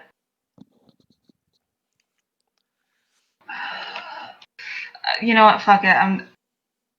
I'm gonna keep practicing on my own, right? And I'll bring it in later because I don't want to have to like figure that out right now. that's fine. But, Insert accent here. Yeah, Northern Irish. I'm bad at them personally, so that's why I don't really do them much. The only thing I can do with Scottish, and I can't even do it consistently. Yeah. So you approach the counter. Good morning. Good morning. What brings you into our fine establishment today? We're here to check out the fucked up compass. Oh, the one that doesn't know which way is what. Sure. So you must be guild members then, huh? Yep. Kind of go rifling around behind the counter a little bit. I'm gonna see if I can bargain it a little lower, just on principle of how fucking buying stuff works. Is this just like a random store with a ton of random stuff in it? Yep. Care is absolutely looking around. Okay. It's all seemingly mundane stuff. Like I said, just standard adventuring gear. It's like an Outriders kind of shop. She's gonna cast Detect Magic to see if she can find anything fun. Okay. So you kind of give the store a scan, looking to see if there's anything particularly worthwhile. You do pick up that there is a small display selling beads of nourishment. You get like a tin with a few in there. So that has a little bit of glow to it, but nothing else in the shop really seems to be giving off a whole heck of a lot of aura. It's just a lot of mundane stuff. And then the compass comes out from behind the counter as Noons starts laying into the like, oh, it's a busted compass. Is it really worth 30 gold? Laying on the haggle hard. You see that this compass has a sorry, let me double check what school that was before I tell you the wrong one, because I always do that. I always forget what schools are what, and get them mixed up. So it has a significant glow about it, that looks to be divination mostly. There's a mix of hues to it that, the other color, like I'm colorizing the auras, um, so you can tell them apart, kind of a thing. But when there's multiple types of magic on it, it sort of blends the colors together, a bit of a color wheel action. It's predominantly the color for divination magic, but there's a little bit of a hue shift to it where you're like, there's another magic in there, but you're not quite sure what it is. It's very, very subtle. It's sort of like hidden underneath the layer of divination that's on this compass. But you can tell that it's definitely got some magic in it. Meanwhile, Noon is haggling away, like, oh, well, and the glass on the top, there's like a chip in the corner here, and some of that paint looks a little weird. And I mean, it said it spins in circles and all this other kind of. You're laying it on thick, and there's a little bit of not resentment, but like, I posted it at 30 gold. It's supposed to be 30 gold. I mean, yeah, it's not the bestest compass ever. It's why we're trying to sell it for something, but it was nicely made when it was made. And this back and forth, and then eventually you get a bit of like, well, I mean, you are going to get it off my hands. It's not doing me any good just sitting here. How about 25 gold instead? Sounds perfect. Awesome. So hand over to the 25 gold. They'll slide over the compass. For 5 gold extra, you get this handy carrying pack. It's a little like silk satchel kind of bag, little drawstring to store the compass in if you want. It'd just be 5 gold. I have a feeling that it would have been thrown in anyway, but sure, why not? It's always good to keep your compass in something special like that. So slide over the nice sort of, it's got like a satiny feel to it, material drawstring bag to kind of keep the compass in when you're not using it. Take the extra 5 gold off of you, and you're like, oh yeah, this has been fantastic. Is there anything else that we could outfit you with today, or is that all that fine guild members such as yourself require? Anyone else got something they're looking at? No, Garnet was just browsing, hasn't seen anything interesting. Yeah, it's all. The name of the store? It's Draga's Den of Goods.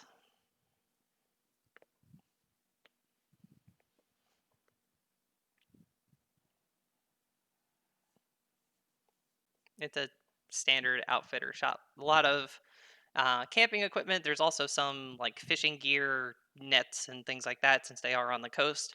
But they mostly cater to people coming into the island more so than heading off it. So gives you kind of an idea of the kind of general stuff on the shelves.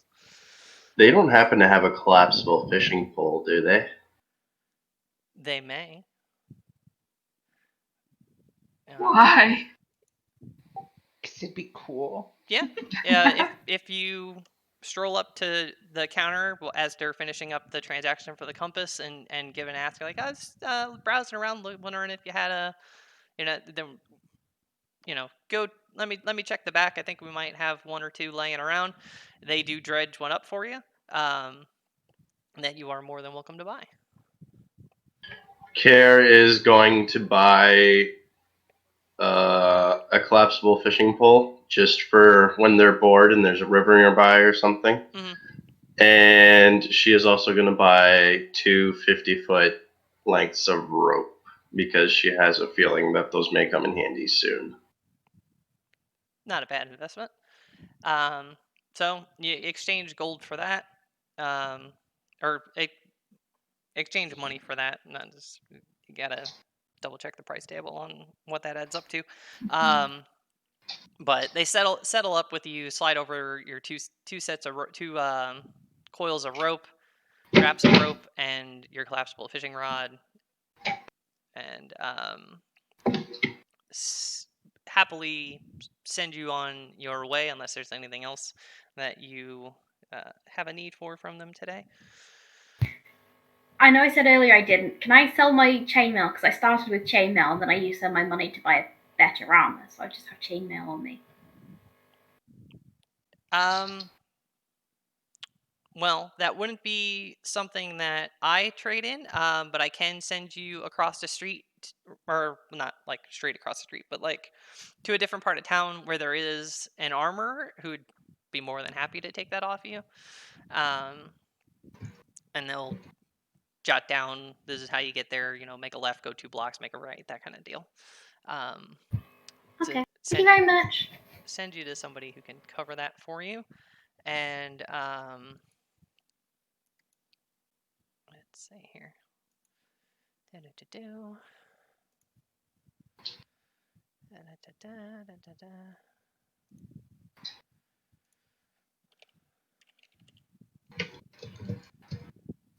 Nope.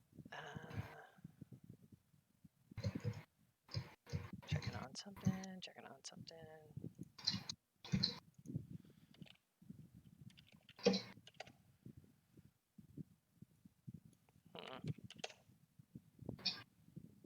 Da-da-da.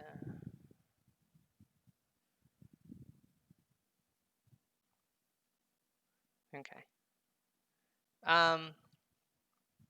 Yeah, I'll sort out what that amount is. It's relatively mundane, so that's not too big of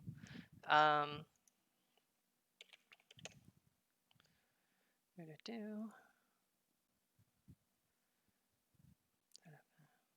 Yeah. I'll sort it out later. That's fine. We'll keep rolling. So you can sell that chainmail for. They're willing to take it off your hands for about 60 gold. You can try to haggle it if you want to, but no, that sounds like a fair price to me. Okay. So they'll take that off your hands for you, no big deal. And anything else? I'm No, thank you very much.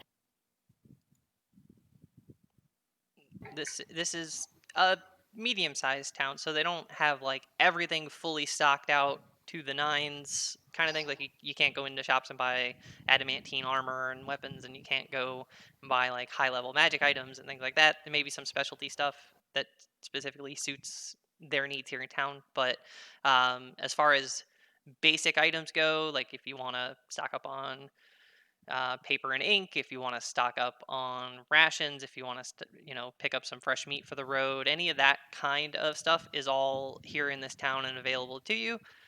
You can immediately turn around and hit the road. You can stay the night and just kind of chillax as the mood strikes.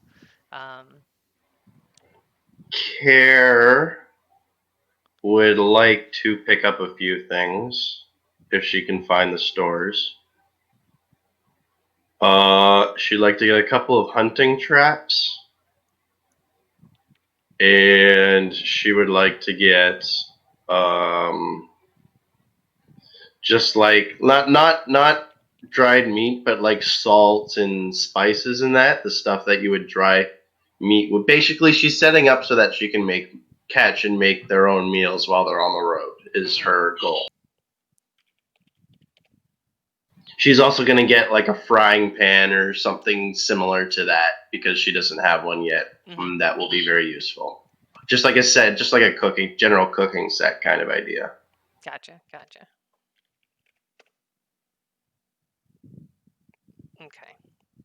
We'll tally that all up for you and send you a bill. It won't be anything massive, but no, I'll write everything in the group, and then you can figure it all out afterwards. Everything that I pick up. Yeah.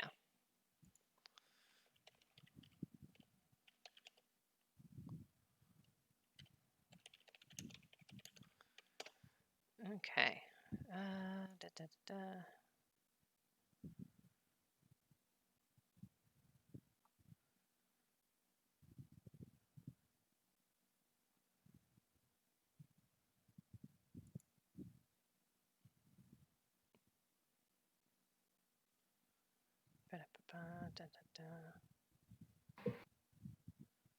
Anyway, we'll circle back around to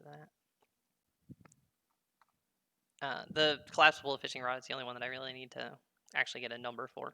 It won't be anything astronomical where you're like, oh god, I wouldn't have bought it if it was that high. I just don't have a number offhand. So No, that's fair. my You guys wanna stay around here for the day or work our way towards them eggs? I think we should go for the eggs, or at least Got nothing else to, here. There's or at nothing least else head here. out We may towards as well. Sunnydale.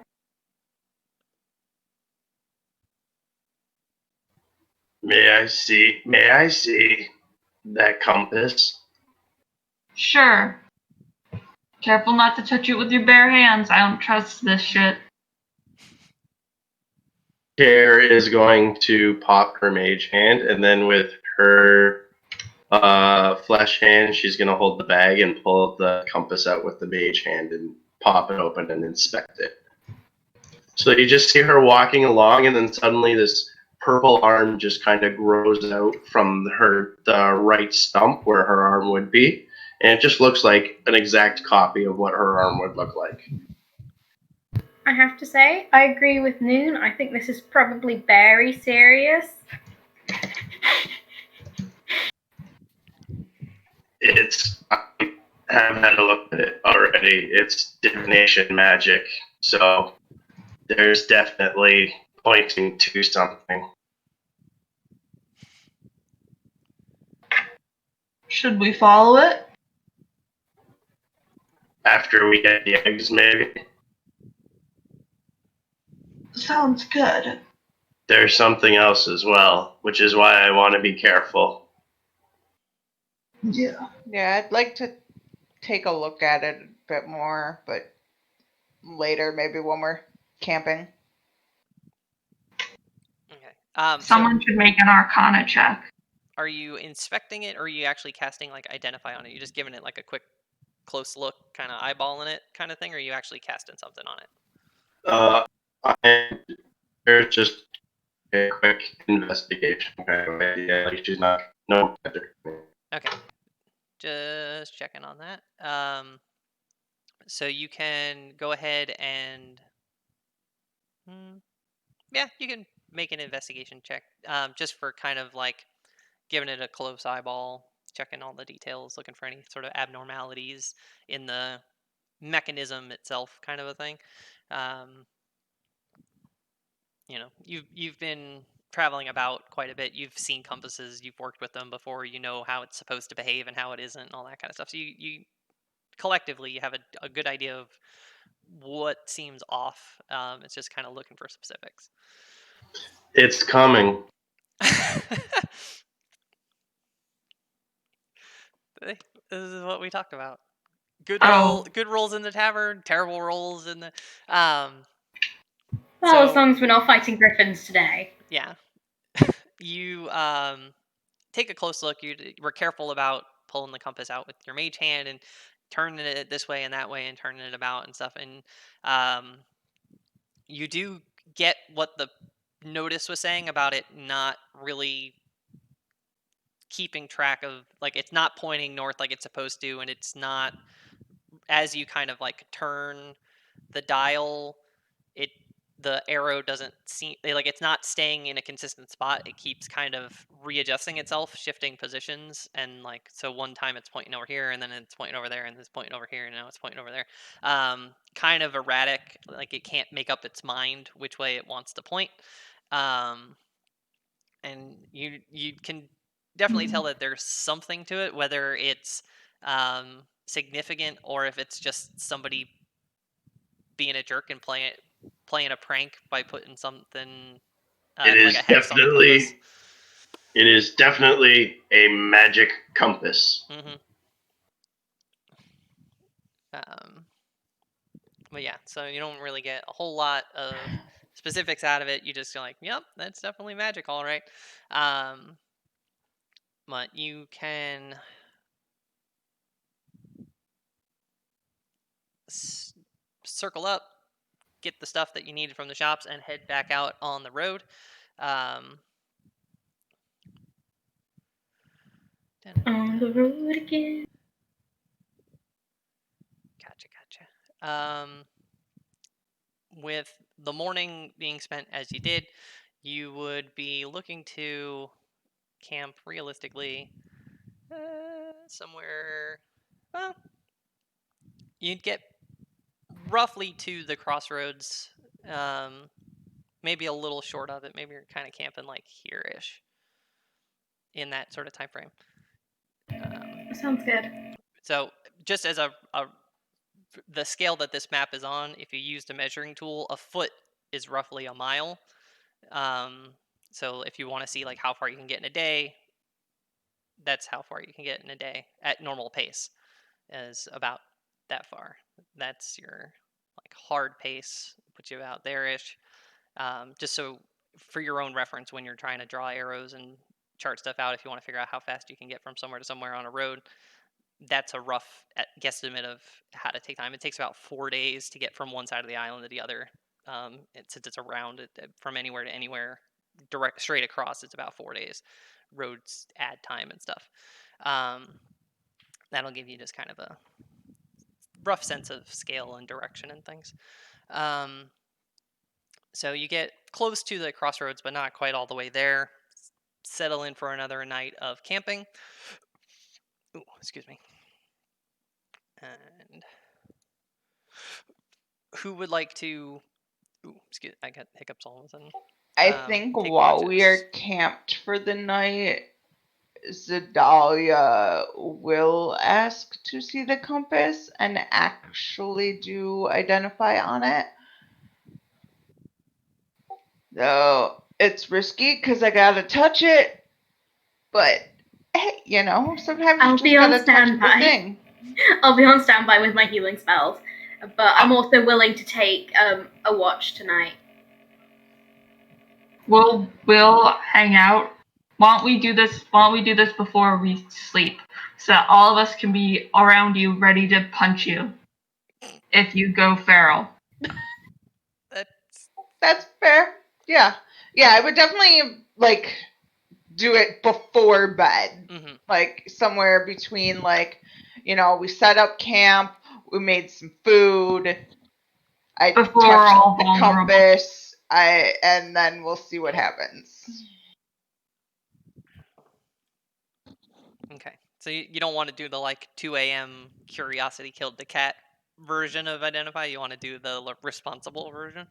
I'm gonna do the responsible. I'm gonna sit down, and just put it sit Indian style and put it in front of me on the ground and just reach out and You mean touch crisscross? Crisscross applesauce on the ground. You mean with it in front of me? I can't actually call it that. That's so the let me think how I want to explain this. You cast identify on this compass, taking the time, you got your hand on the top of it, focusing on the item and channeling magic and all that kind of fun stuff, being all wizardy and whatnot. And at the end of is it 11 minutes? 10 minutes plus 6 seconds. 10 minutes plus 6 seconds.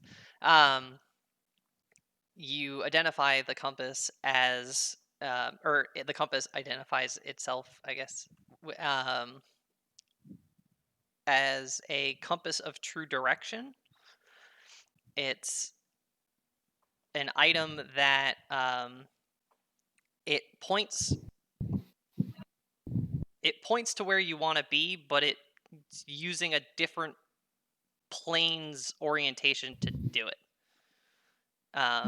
So it's the kind of thing where right now the compass is telling you how to get to where you want to go if you were on the primordial plane, and then if you were on the astral plane, you would want to go this way to get there, and if you'd want that's the kind of the information that you're getting off this compass is that the way it's set up is that it does tell you where you want to go. It's just not. It's like a compass with ADD sort of a thing. It's like, oh, what plane am I on? Huh? What? Huh? And it keeps Like cycling through Yeah. the different planes.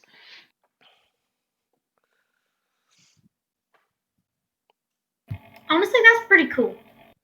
That's definitely It is pretty interesting. cool. Could be handy if we find ourselves on another plane, maybe. That's assuming that it works on any plane correctly, because if it's switching between the planes and it hasn't selected the physical plane yet, it's possible that it just doesn't fix to the physical plane. It might just not fix to whatever plane we're on. But so that's something we'll have to figure out.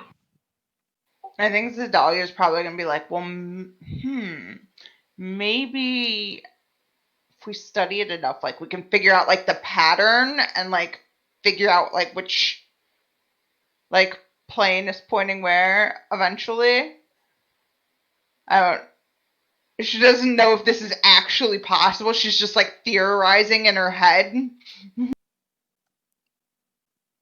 Thinking if you spend enough time kind of watching the pattern of the arrow changes, you might be able to at least parse out. Yeah, figure out like, okay, this is for the material plane, and then the one immediately after is if we're on like the airplane or whatever. Like, figure out the cycle, the pattern cycle of what plane is in which order. Mhm. But yeah, it's just like far fetched theory. Like, Care's just like, would there not be a word to lock it onto a plane, like a command word, maybe? that would be really cool. I don't know. Maybe we will have to.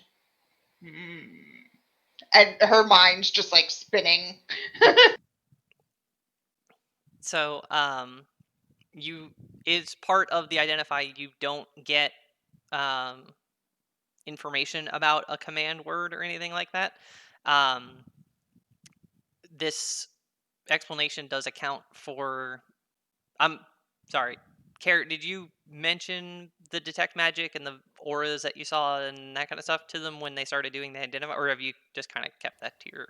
She would have told them after they got out of the store, because she wouldn't have said anything in front of them. So she would have told them that it's a divination, that it's got magic. Well, she did before. She told them that it's a magic compass with divination, and that there's something else underneath. That's why she was using her mage hand to touch it, not her real hand.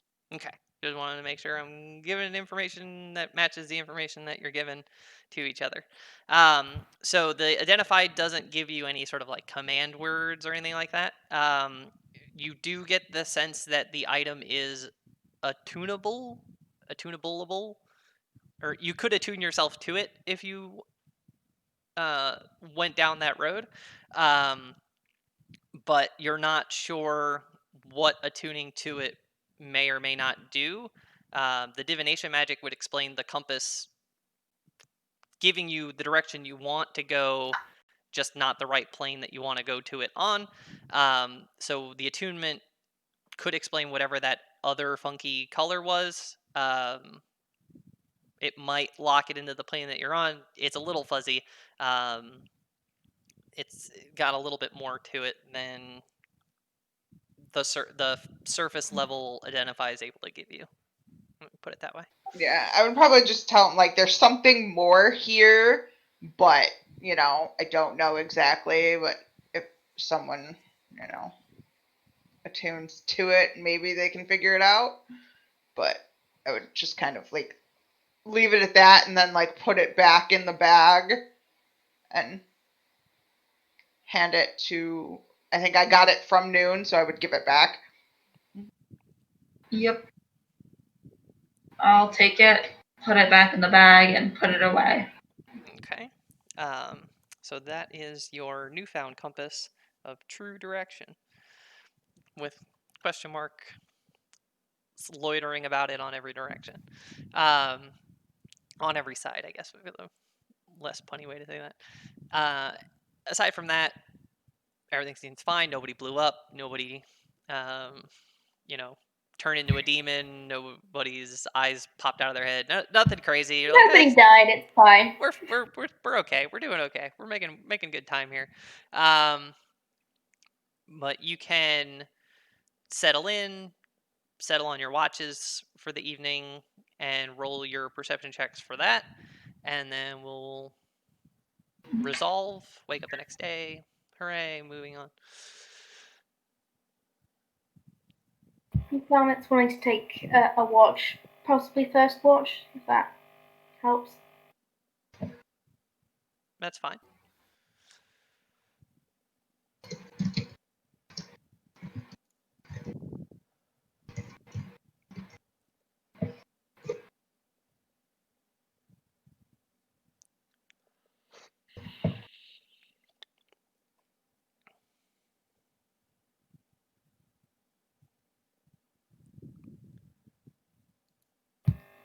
So who else is taking watch? Does that?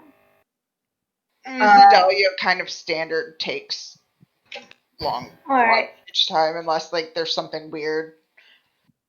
Okay. Like So you guys need your sleep.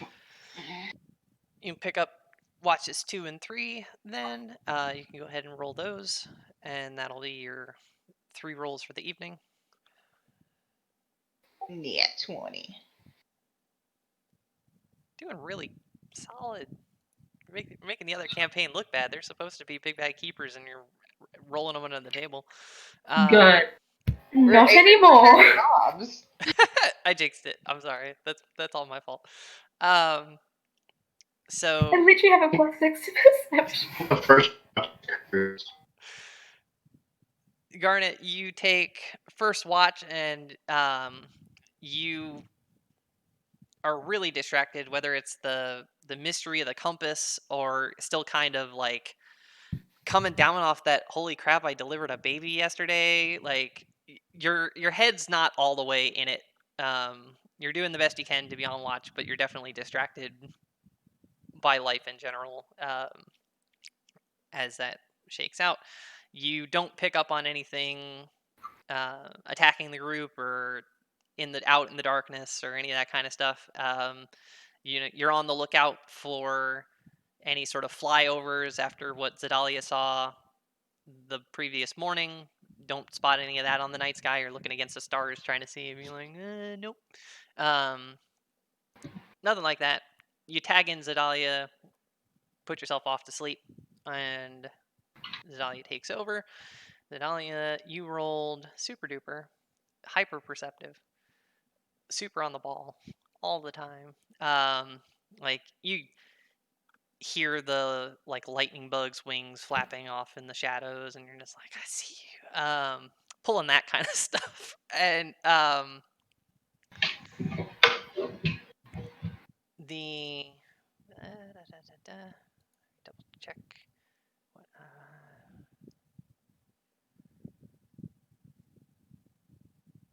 okay. But the rest of the evening goes by uneventfully.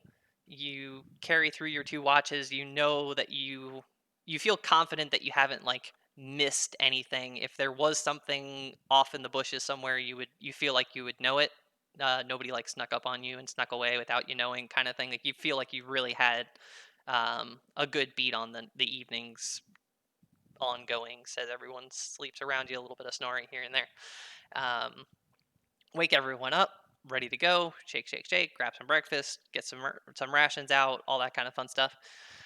And then you are ready to set out on the day again. Awesome. That's totally fully away for this. Does that count as a long rest? Yes, that's you got a good night's sleep in. Everybody gets a long rest. All right. So we're gonna continue on our way to Wistondale, right? I believe that was the plan. so you can check in with the group that's requesting the eggs and ask them like, hey, what's the best place to go get these things, to try to avoid having to scale the big giant mountain in the middle of the lake that's north of here. You're looking for some like more manageable hills and cliffs that might be good places to start. Save yourself a little bit of headache. And they should Manageable be for able, everyone else. should be able to point you in that general direction. Because Noon has wings. So it's about most of the day to get from where you're at to Whistendale. You'll get there late afternoon, like good enough for afternoon kids cartoons kind of time frame. If you can remember that far back, you get home from school and throw on X-Men and stuff. It's that kind of like 3:30, 4 o'clock ish kind of time frame when you actually roll into the city. But while you are on the road, you cross over the crossroad and you're heading towards Whistendale. You do run into, or you don't run into, but as you're kind of working your way in the direction of the city, you see a series of signposts, and they're spaced about 5 feet apart down this road. Let me switch maps so you can kind of get a feel for what I'm talking about here. So you're on the road here, sort of off on the side of the road ahead of you. You see like signpost staggered down the road a little bit. Each one says, where'd it go? There it is. Each sign in succession says, "Caution riders, road narrows ahead." Caution riders, road narrows ahead, over and over again on these signs staggered apart. There's just the 3 of them spaced, and then you keep riding forward a little bit, and after about maybe 50 yards or so, you notice the road kind of sharply pulls in a bit, and there's seems to be sort of a guard outpost customs kind of stop point. And as you come up to it, they kind of flag you down. Good morning. Well, it's probably midday-ish. Afternoon. What brings you to Whistendale's outer borders on this fine day? Good afternoon. We are with the guild. We're actually here because of something about someone wanting some hippogriffs, something like that, and we thought we would come by and have a look. Oh, well, that doesn't sound too bad then. Would you mind if we take a look through your, just for contraband and things of that sort? What is contraband around here then? We're mostly looking for poisons, poison ingredients, things of that nature. We've had some untoward rumors in the city, and we're just looking to try to filter out things of that sort of unscrupulous nature. Understandable. Of course, look away, and then Garnet pulls out her bag and sort of holds it out. Does anyone object to being border patrolled, essentially? Just let them kind of look through your backpacks and things like that, and nobody has anything especially suspicious or untoward on them, as far as I know. Care just does not look happy. She's very unimpressed by the entire thing, and she's glowering the entire time, but she doesn't say anything. Okay. Zedalia does have thieves' tools, but she's kind of like, you know, those books where like it's got a false area in it. Mhm. Like she's got a part like that in her spell book that where she keeps them, and they probably think it's pretty weird because my Echo is riding my horse with me at all times. So yeah, that's a thing. Honestly, she could probably slip it into the binding of her books. like True. the back of it. Hmm. Yeah, that's true. But yeah, they're somewhere hidden inside her spell book, though. Gotcha. A little Because keepy wizard hole, spell hidey books hole are kind of thing. very like private and personal, so Hmm. she wouldn't be letting people rummage through that. Sure. But otherwise, there's no sort of like major objections or anything of that sort. Just glowering Yeah, and consternation and things of that sort. Yeah. Yeah, they seem like legitimate, like more or less. So they give everything a once over. Everything seems fine. They're always happy to have Guild in town. Have a nice day, and they pass you on through their little checkpoint that they've got set up here, and you can carry on the rest of the way to the city. I got a little bit of time left.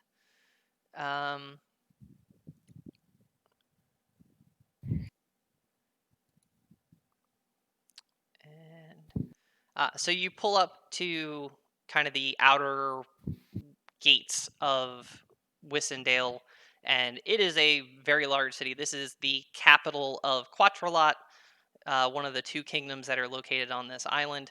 So it is, in accordance with being a capital city, it's big. It's real big.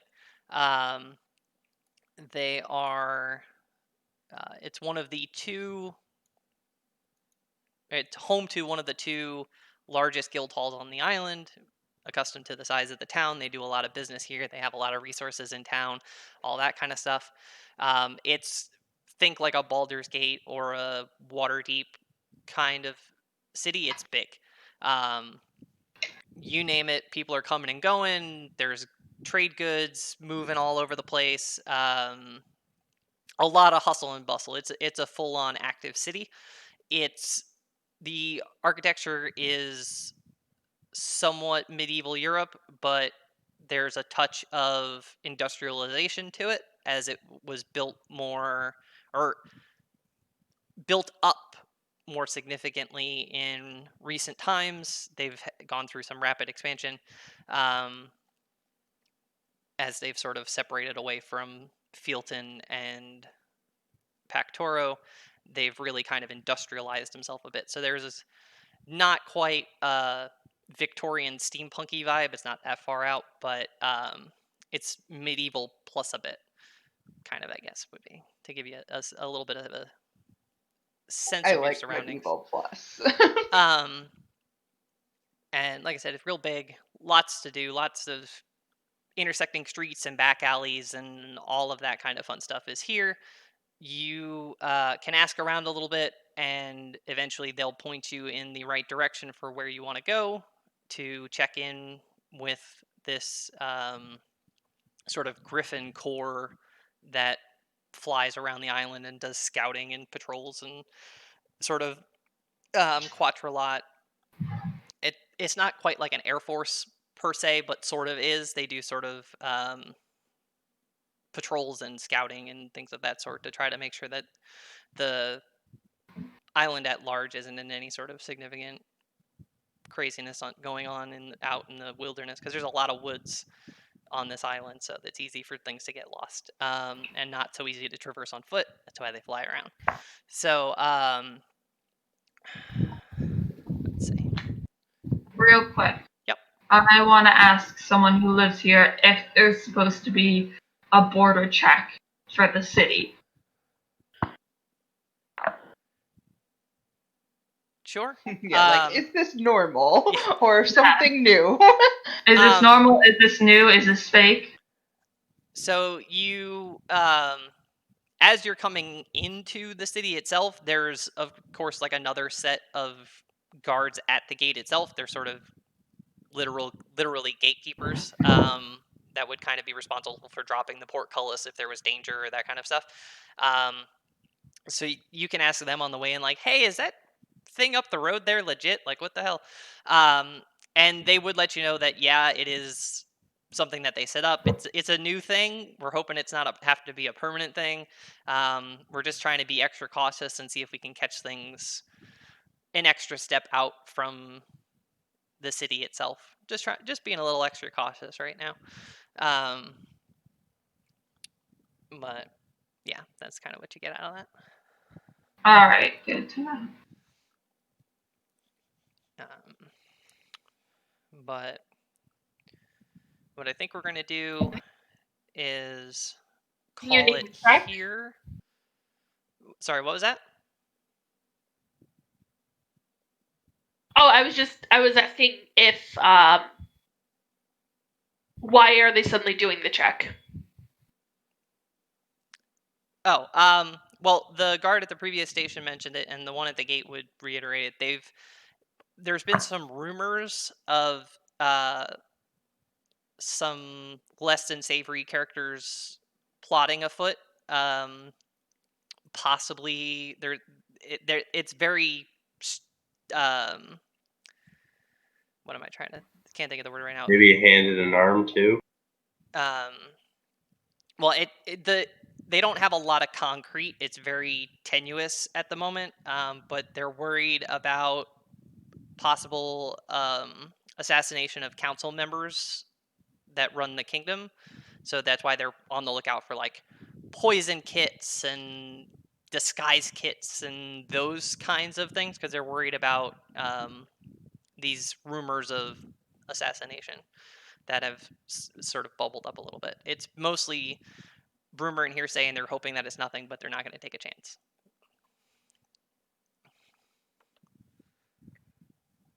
So probably go to someplace where we can check in to get some more information on where we might find these griffin or hippogriff nests. Yeah. So, what I would like to do here, if everyone's if there's anything other little straggly bits we can tack them on real quick, is we'll call it a session here. We'll pick up next week with you sort of like walking in the front door of the Griffin Riders Keep, where you can then meet with them and sort of get a feel for who they are, what they're actually asking you to do, where to go to get it, all that kind of stuff. And then I'll be able to actually give you a proper map of the city, show you where the guild hall is, show you some other places of interest and things in town, and keep going from there. Because the city's big, it's got a lot going on in it. So I don't want to cut you short in the middle of something right when we hit noon. So if there's any sort of little welcome to town bits that you want to do, speak up now. Otherwise, we'll wind down and call it a day. I'm good for now. Me Yeah. too. Yeah, I think we're good at the moment. Okay.